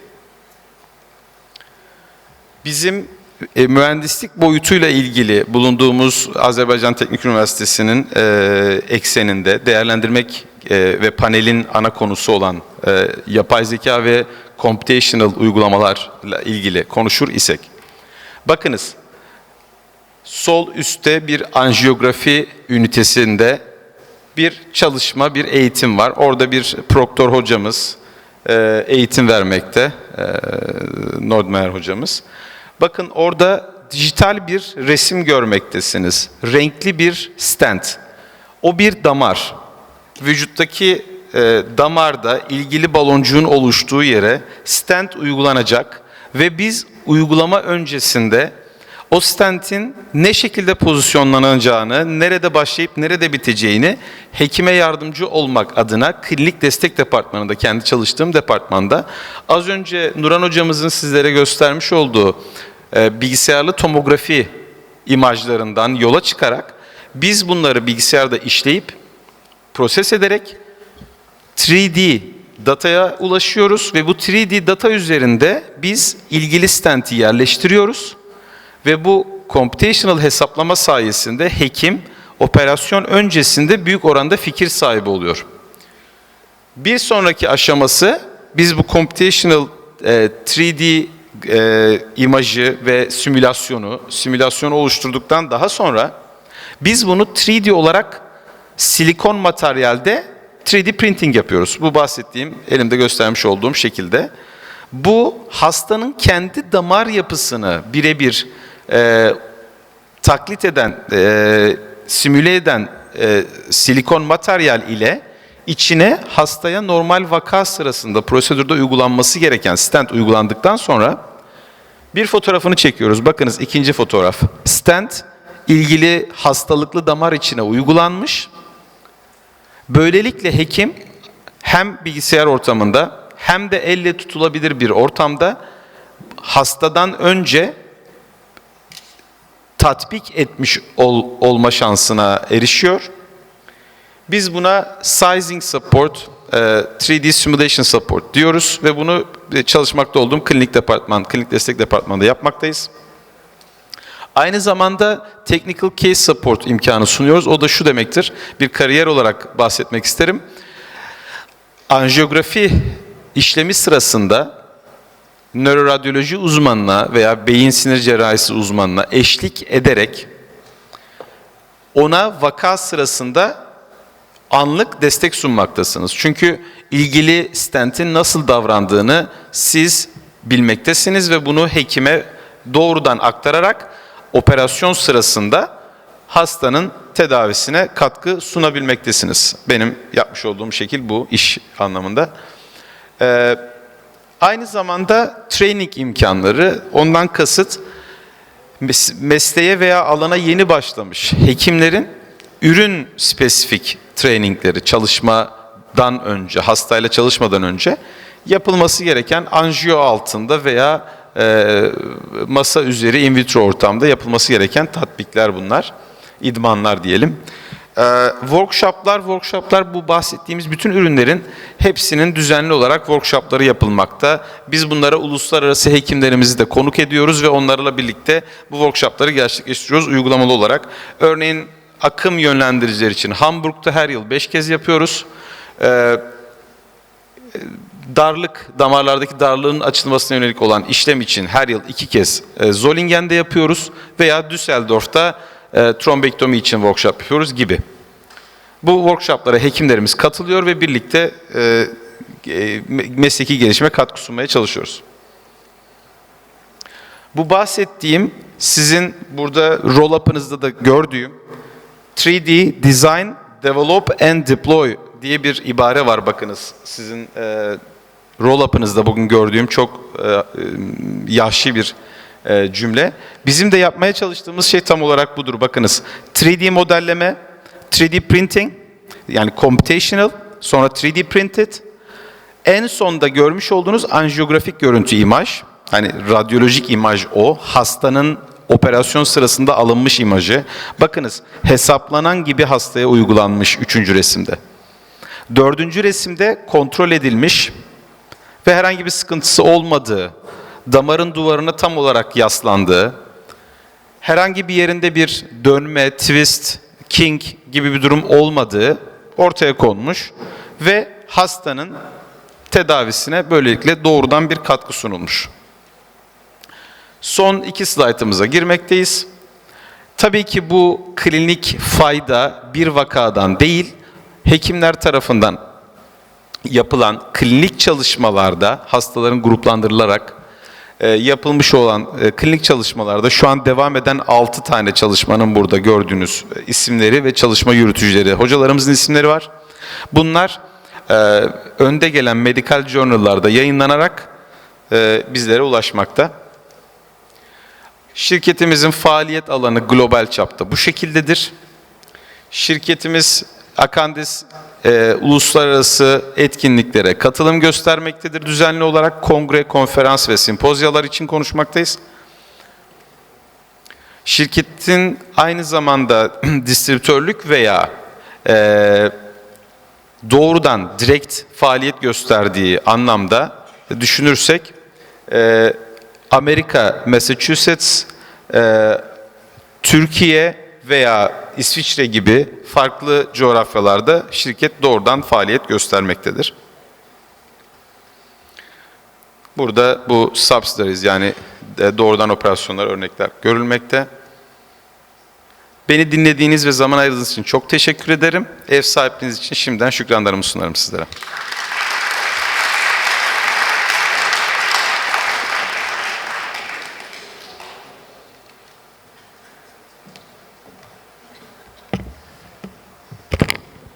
Teşekkürlər Andas Hoca.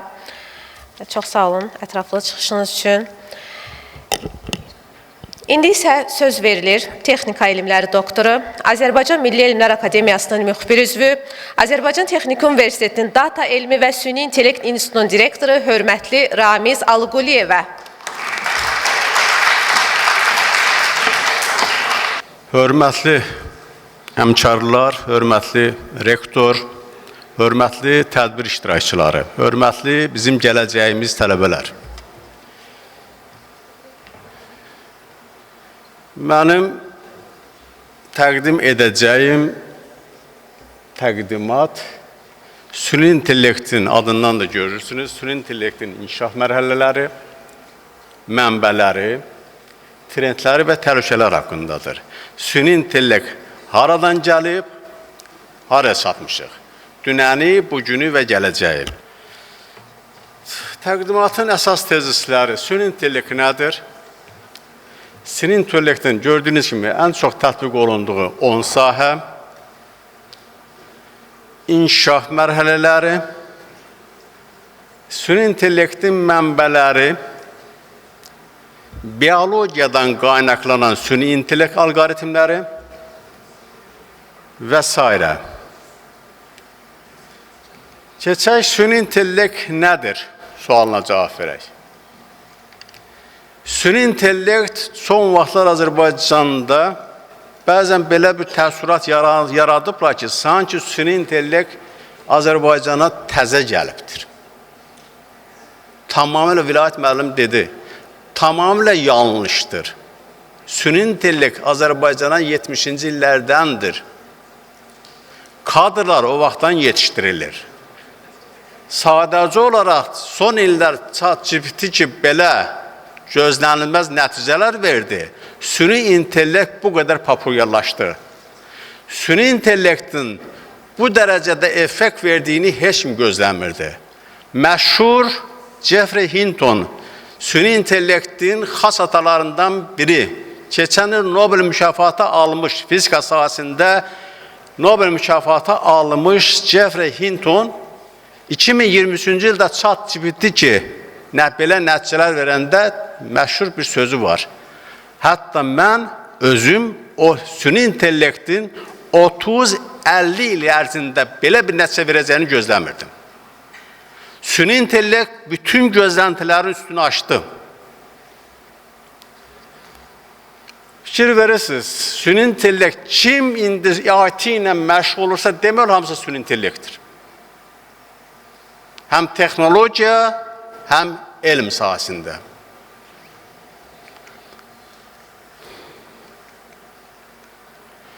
Süni intellekt haqqında müxtəlif təriflər var. Çox müxtəlif təriflər var. Onları 4 qrupa bölüblər. İnsan kimi düşünən sistemlər, insan kimi fəaliyyət göstərən sistemlər, rasional düşünən və düşünən sistemlər, rasional fəaliyyət göstərən sistemlər. Müxtəlif təriflər var. Hələ qəbul olmuş, hamı tərəfindən qəbul olmuş elə bir tərifi yoxdur. Lakin mənim üçün qəbul olunan tərif ikinci tərifdir. O qırmızı ilə mən əlavə etmişəm. Əgər o da olarsa, mənə elə gəlir ki, süni intellektin tərifi daha uyğundur. Çünki süni intellekt artıq yaradır, generativ süni intellektdir.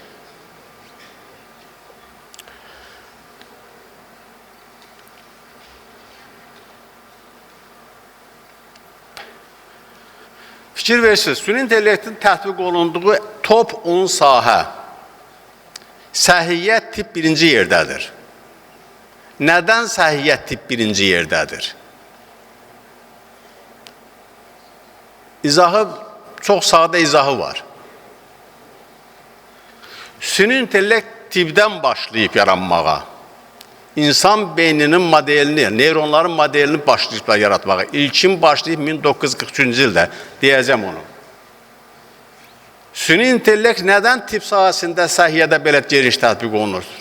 Ona görə ki, tipdə hər hansı bir yeni texnologiyanın tətbiqi çoxlu pul gətirir. Tətbiqdən ən çox tətbiq olunan yeni texnologiya tipdir. Tipdə bugün yeni texnologiya sabah milyonlar deməkdir. Və əhatə sahəsi genişdir. Hamıya aiddir tip. Tipdən kənarda heç kim yoxdur.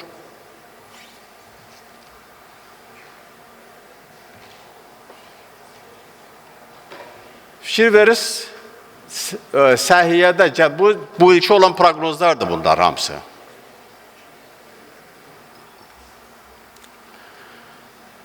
Süni intellektin inkişaf mərhələləri 4 mərhələyə bölünür. Erkən mərhələ 43-55-ci illərdə əhatə edir. Sakitlik dövrü, buna durğunluq da dövrü deyirlər. Süni intellekt nədən o sakitliyə, durğunluğa düşüb səbəbi var. İzah edəcəm. İntibah dövrü 1980-2000-ci illərdə o qədər böyük yeni alqoritmlər, yeni öyrətmə alqoritmləri, yeni arxitekturalar tətbiq olundu. Deyəcəm onlar hansılardır. Və yeni minillikdəki hansı ki bu saatı öz bəhrəsini verir. Süni intellektin ilkin yaranması 1943-cü ildə McCulloch və Pitts təbii neyronun formal modelini yaratdılar. Ondan sonra neyron şəbəkələr, süni neyron şəbəkələr başladı inkişaf etməyə. Neyron şəbəkə yarandı və onun öyrədilməsi başladı. Öyrədilməsi ilk öyrətmə alqoritmi Hebb alqoritmidir. Çox maraqlıdır ki, süni intellektin yaranmasında ən böyük töhfələri verən neyrofizioloqlardır, neyrolingvistlərdir. O cümlədən də kompüter elmi əsasındakı olan mütəxəssislərdir. Ən böyük töhfəni onlar veribdir. Neyron şəbəkələri necə öyrətmək lazımdır? Həmin Hebb özü neyrofizioloq olub.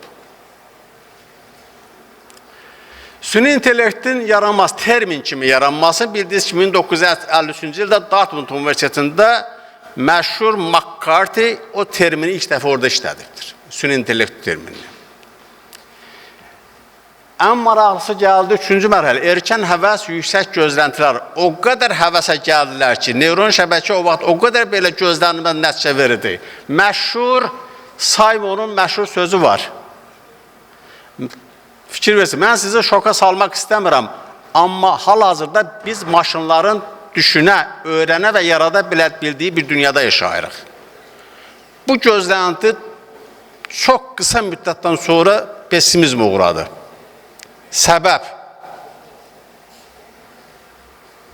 Bayaq xanım dedi, ekspert sistemləri. Ekspert sistemləri özü süni intellektdir. Tipdə birinci yara tətbiq olunan neyron şəbəkələr, süni intellekt məhz tipdir. Ekspert sistemlərindən başlayıb. Necə ki, indi ChatGPT həmin funksiyanı yerinə yetirir. Süni intellektin sənayeyə çevrilməsi, bu xüsusilə Yaponiyadan başladı. Yaponiyada süni robotlar ki, geniş tətbiq istehsal olmağa başladı, artıq bir qorxu yarandı ki, iş yerləri bağlanacaqdır. Böyük biznesmenlər, iri biznesmenlər, şirkət sahibləri saç qaldırdı ki, bundan sonra süni intellekti maliyyələşdirmək lazım deyil. Fəlakətdir. Süni intellektin qış dövrü başladı yenidən. Və gəlirsiniz, neyron şəbəkələrinə qayıdış, təzədən qayıdış oldu 1982-ci ildə. Keçən il Nobel mükafatı almış ikinci fizika sahəsində ikinci Nobel mükafatı almış Hopfield 1982-ci ildə neyron şəbəkənin 82-ci ilə qədər olan arxitekturasından tamamilə yeni bir arxitektura təklif etdi. Rekurrent neyron şəbəkələr. Hal-hazırdakı həmin bu ChatGPT-nin əsaslandığı bütün arxitektura həmin rekurrent neyron şəbəkələrin üzərindədir. Ona görə belə yüksək nəticələr verir. Süni intellekt intibah dövrü başlayıb o elmə çevrilməsindən. Həmin müddətdə dərin təlim, çoxlu yeni arxitekturalar və yeni alqoritmlər tətbiq olundu, istifadəyə verildi, təklif olundu. 1986-cı ildə neyron şəbəkələrin yeni öyrətmə alqoritmi təklif olundu. Onların müəlliflərində məşhur Nobel mükafatı aldı, bayaq adını çəkdiyim Jeffrey Hinton'dur. Jeffrey Hinton səhvin geriyə paylanması alqoritmi var. Back propagation error alqoritmi var. Neyron şəbəkələrin öyrədilməsi onun müəlliflərindən biridir. Və nəhayət chatbotlar əmələ gəldi, meydana gəldi və s. Qış bayaqki sakitlik dövrünü, neyron şəbəkənin sakitlik, durğunluq dövrünə salan bu kontur misaldır. Minsky çox sadə bir misal göstərdi, kontur misal göstərdi ki, indiki neyron şəbəkələr bu sadə məsələni həll etmək gücündə deyil. Nədir bu sadə məsələ? A nöqtələrini, A ilə işarə olmuş nöqtələri, B ilə işarə olmuş nöqtələri ayırmaq gücünə malik deyil. Xətlə ayırmaq mümkün deyil. Çünki həmin bura indi təklif olmuş buna qədər neyron şəbəkələr bir laylı neyron şəbəkələrdir, həll edə biləcəyi məsələlər yalnız xəttli məsələlər idi. Bundan sonra hamı qələmi qoydu yerə, neyron şəbəkələ heç məşğul olmağa başlamadı. Özü uzun bir müddət, 15 ilə yaxın heç kim bundan məşğul olmaq istəmədi ki, bütün gözləntilər özünü doğrultmadı. O vaxta qədər ki, 1982-ci ildə Hopfield rekurrent neyron şəbəkələri təklif etdi və çoxlaylı perseptronlar təklif olundu. Ondan sonra həmin o çoxlaylı perseptronlar bu məsələni həll etmək gücünə malik oldu.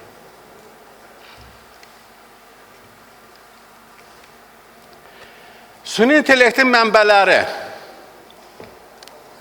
mənbələri çoxdur. Hamı süni intellekt deyəndə söhbət təbii insan intellektindən gedir. Amma tək o deyil. Süni intellektin mənbələri çox genişdir. Fikir verirsiniz, çoxdur. Süni intellektdə əsas, bu mənbələrə əsaslanan gör neçə alqoritm var? 180, bu 2023-cü ilin olan məlumatdır. Süni intellekt alqoritmləridir.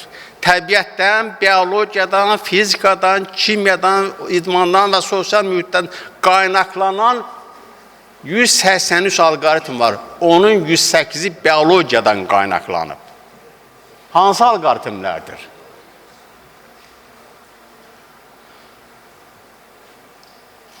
Bütün fəlsəfə bundadır.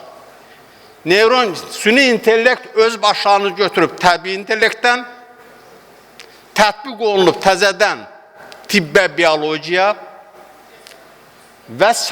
belə bir cikli prosesdir. fikir verirsiniz. Təbiətdən, biologiyadan qaynaqlanan neçə dənə belə alqoritm var. Adlarını deyəcəm. Genetik alqoritmlər, neyron şəbəkələrin öyrədilməsində mühüm əhəmiyyətə malik olan alqoritmlərdir. Qarışqa alqoritmi 1992-ci ildə İtalyan alimi Darigo özünün fəlsəfə doktoru dissertasiyasında ilk dəfə bu alqoritmi tətbiq edib. Nədir bu? Şəbəkələrdə ən qısa yolun tapılması, qraflarda ən qısa yolun tapılması alqoritmidir. Bildiyiniz kimi bu MP hard problemidir. MP çətin problemdir. Onu həll etməsi üçün qarışqa alqoritmi təklif olunubdur. Hal-hazırda ən geniş tətbiq olunan alqoritmlərdən biridir.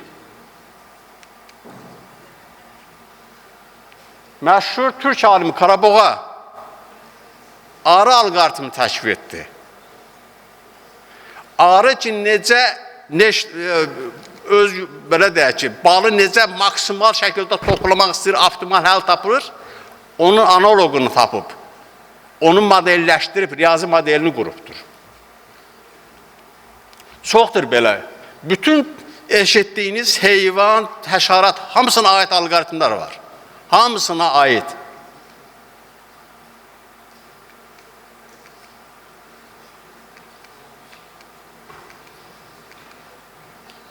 Bayaqki qarışqa alqoritmi çox sadə.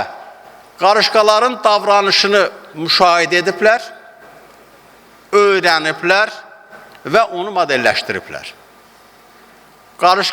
Bu proses optimal yolun tapılması üçün qarışqa alqoritmidir. Qarışqa alqoritmini də modelləşdirib belə bir riyazi model ortaya qoyublar.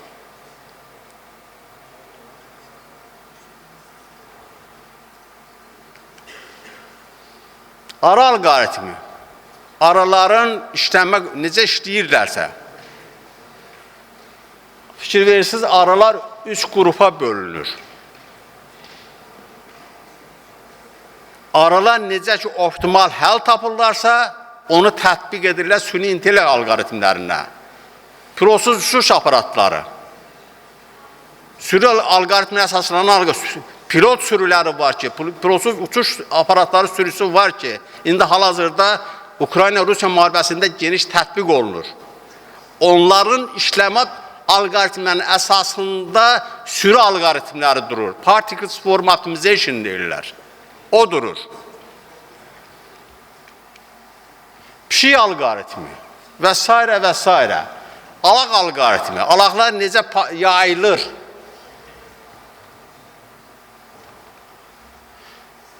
Və gələk trendlərinə. Trendlər çoxdur.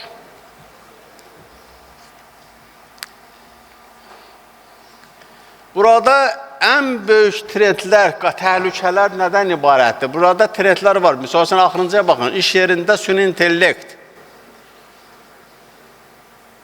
Nuran müəllim dedi, bu il proqnoza görə Amerika Birləşmiş Ştatlarında süni intellekt tip sahəsində görüləcək, həkimlərin görüləcək biləcəklərini 25%-ni əvəz etmək qabiliyyətə malik olacaqdır. Proqnoz belədir bu il. Sonra generativ, indi hal-hazırda bizim yaşadığımız süni intellekt erası generativ süni intellektdir. Yaradır, kontent yaradır. İndi hansı kontentləri yaradır? Mətin və şəkilləri bu il görünür. Bu ilki proqnoz, trendi odur ki, tək mətin və şəkillə kifayətlənməyəcək. Yeni video filmlər çəkiləcəkdir. Onları da reallıq, belə deyək ki, ayırt etmək çox çətindir. Bunların hamısı trendlərdir və trendlər özləri ilə arxasınca təhlükələr gətirir.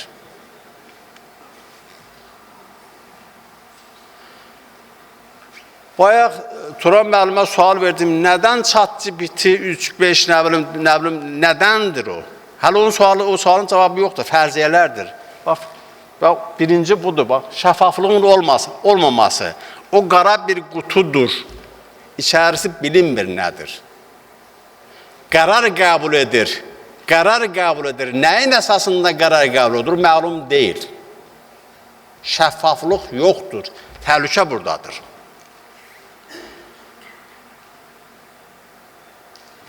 Burada qərəz və ari seçkili, bu çox mühüm bir şeydir. Süni intellekt sistemlərini yalan məlumatlar üzərində öyrədərsən, yalan nəticə verər. Çox sadə, yaxud qərəzli nəticə verər. Səbəb, çox sadə bir misal götürəcəm. Misal üçün deyək ki, buraxılış sistemlərində insanları buraxırlar, misal üçün deyək ki, aeroport sistemlərində. Elə öyrədə bilərsən ki, o sistemləri kənardan, yaxud da elə əvvəlcədən. Misal üçün deyək ki, qara dəli insanları oradan buraxmaz. Ayrı seçkili eləyər. Yaxud da ki, Cənub-Şərqi Asiya ölkələri buraxmaz ölkəyə. Yəni, qərəzli məlumatlar üzərində qərəzli qərarlar verə bilər. Təhlükələr buradadır. Ən böyük təhlükələrdən biri, Daron Əcəmoğlu'nun məşhur bir sözü var. Keçən Nobel mükafatı almış, çox belə yaxşı bir müsahibəsi var onun. Süni intellektin ən böyük təhlükəsi birisi nədə olacaqdır? Süni intellekt dövlətlərə təsir edəcək, qərar qəbul etmələrə təsir edəcəkdir. Necə ki, indi biz nəticəsini harada görürük, işartılarını harada görürük? Amerika Birləşmiş Ştatlarında Elon Musk diktə edir. Təhlükələr buradadır.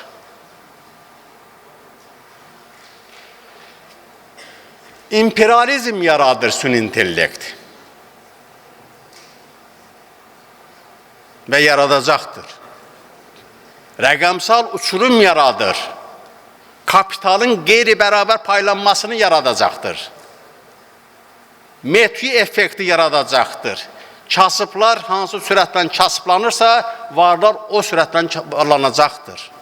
Süni intellekt buna gətirəcəkdir. Çünki artıq Elon Musk'ın əlində, yaxud da ki, Jeff Bezos'un əlində və s. bunların əlində o qədər kapital toplanıb ki, onlar diktə edəcəkdir.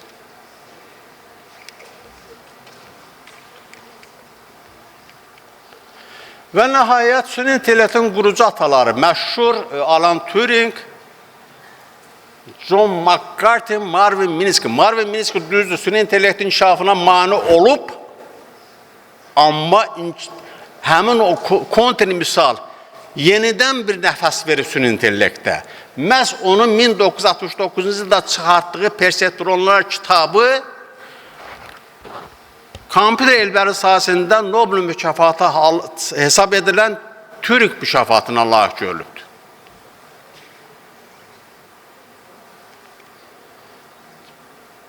Süni intellektin və dərin təlimin xas ataları Jeffrey Hinton, Yoshua Bengio, LeCun, məşhur linet şəbəkəsi var, dərin təlim.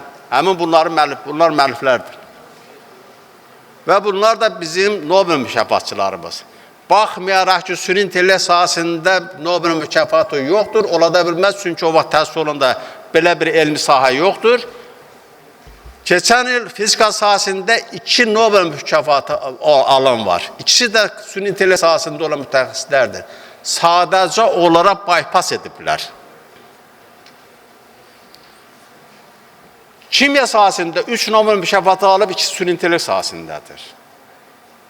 O deməkdir ki, süni intellekt fundamental elm kimi artıq qəbul olunub. O deməkdir. Və sonra bayaq ki, bu təbiətdən qaynaqlanan süni alqoritmlər, fizikadan qaynaqlanan süni alqoritmlər. Fikir nə qədər? Sosial mühitdən qaynaqlanan alqoritmlər, bunların sayı çoxdur. Kimyadan, riyaziyyatdan, idmandan, musiqidən və s. Bu qədər. Oldu, sağ olun.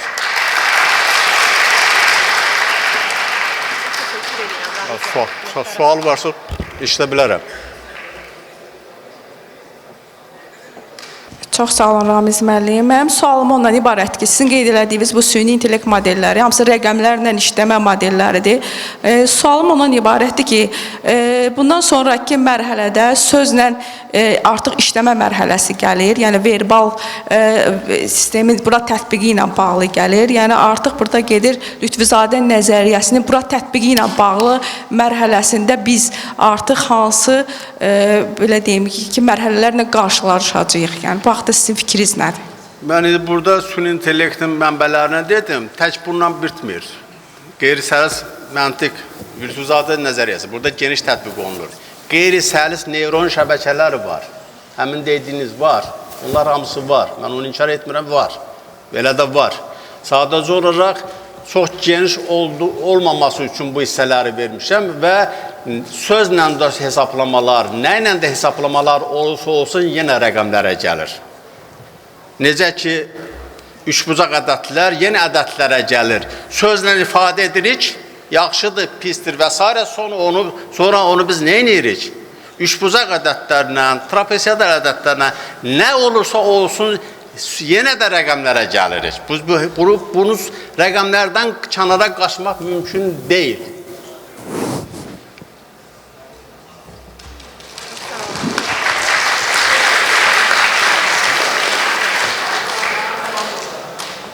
Osman müəllim, buyurun. Qaçmıram, yox, hara qaçıram. Mən qaçan adamlardan deyiləm. Hörmətli akademikimizə təşəkkür edirik. Çox, mən diqqətlə qulaq asım, həqiqətən bütün süni intellektin bütün tarixini orada siz qısa bir təqdimatda qeyd etmişsiniz. Təşəkkür edirəm, həqiqətən mənim üçün çox maraqlı oldu. Özüm üçün də oradan çox şey götürdüm. Xüsusən Nura müəllimə də təşəkkür edirəm. Yəni çox ümumiyyətlə maraqlı ilk dəfədir mən prezidentin bu süni intellektin strategiyasının təsdiqindən sonra hələlik ölkədə belə kütləvi tədbirlər başlamayıb. Bu iş tədbirdir və bu bizim texniki universitetdə keçirilməsi özü də vilayət müəllim təşəkkür edirəm sizə ki, yəni bunun çox yeri var. Çox əhəmiyyətli məsələdir. Xüsusən də tələbələr üçün də, yəqin tələbələr də fikirləşirlər ki, biz bundan necə istifadə edəcəyik, necə tətbiq edə bilərik, hansı həlləri yarada bilərik. Bunlar başqa bir müzakirə mövzusudur. Ramiz müəllim, mənim diqqətimi nə cəlb elədi və biraz narahat oldum ki, siz orada süni intellektin təhlükələrlə bağlı olan yerə slayda daha çox informasiya daxil eləmişdiniz. Mən bunu bizim Azərbaycanda da bəzi yerlərdə görürəm də. Mən düşünürəm ki, indi biz burada bu elm müəssisəsi, Nuran müəllim də bayaq çox gözəl dedi, o etik məsələ ilə bağlı suala cavab verəndə, o səhvlərlə bağlı mən çox razı qaldım, çox düzgün tutdu ki, təhlükə olacaqsa biz getməyəm irəli də. Yəni, bura elm, biz elmlə danışırıq, biz elmi tədqiqatdan danışırıq və mən düşünürəm ki, elm üçün, diskusiyalar üçün, biznes üçün, hətta burada biznesi var. Onun o təhlükə tərəfləri siyasi hakimiyyətin işidir. Getsinlər, məşğul olsunlar. Mən belə düşünürəm. Biz burada, ümumiyyətlə, yəni gələcəkdə mən yaxşı olar ki, bu təhlükə ilə bağlı slayda bir-iki cümlə artıraq və yazaq ki, bu da hökumətin işidir. Biz də onun daha çox cəmiyyətə fayda verən tərəfi, biznesə fayda verən tərəfi nə diqqət yetirmək. Siz bunu necə düşünürsünüz? Siz bundan razısınız, yoxsa təhlükədən yapışaq? Təşəkkür edirəm. Tamamilə razıyam. Sadəcə olaraq süni intellektin faydaları o qədər çoxdur ki, onu saymaqla qurtarmaq olmaz. Süni intellektin elədiyi köməklik, o heç nələ müqayisə olunmur. Heç nə demirəm. Onda biz, əgər hər hansı bir texnologiya insan yaradır, insanın ömrü boyu, bütün bəşəriyyət boyu yaratdığı texnologiyanı özünə yardımcı yaradır. Özünün işini asanlaşdırır ki, özü daha yüksək texnologiyalar, daha yüksək elm yaratsın. Onda hamı qorxur ki, süni intellekt bizi məhv elədi. Elə şey yoxdur. Süni intellektin faydası zərərindən qat-qat, minlərlə dəfə çoxdur. Bu, qəbul olunmuş faktdır. Bu, sadəcə olaraq bəzi misalları göstərdim ki, belə şeylər ola bilər və bununla qarşısını almaq üçün bildiyiniz kimi 2023-cü ildə ChatGPT ki, belə fontan eləyəndə başladılar Böyük Britaniyada bildiyiniz kimi süni intellektin təhlükələri haqqında summit keçirdilər. 1-2 noyabr 2023-də Böyük Britaniyada Bir müraciət də qəbul elədilər. Əlbəttə, 21-22 may keçən il Seulda 10-11 fevralda Parisdə süni intellekt təhlükələrlə bağlı summit keçirildi və orada bəyannamələr qəbul olundu.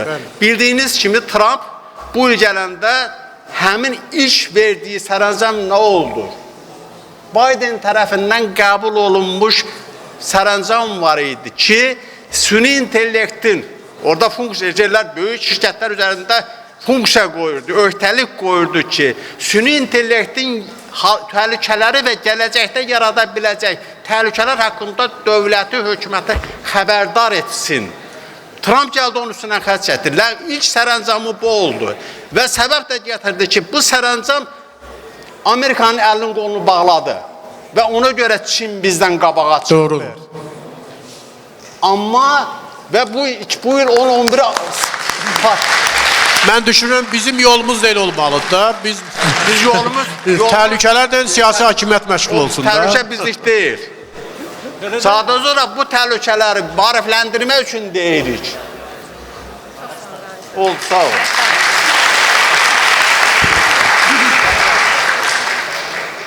Əziz dostlar, Ramiz müəllimə təşəkkür etdikdən sonra bir məlumatı diqqətinizə çatdırmaq istəyirəm. Bir neçə dəqiqədən sonra elə bu binada 2-ci mərtəbədə AI MedLab laboratoriyasının açılışı olacaq. Əlbəttə ki, hər birinizi böyük məmnuniyyətlə həmin açılışda görməkdən məmnun olardıq. Ondan əvvəl isə foyedə kofe fasiləsinə dəvət edirik hər kəsi. Diqqətiniz üçün minnətdarıq.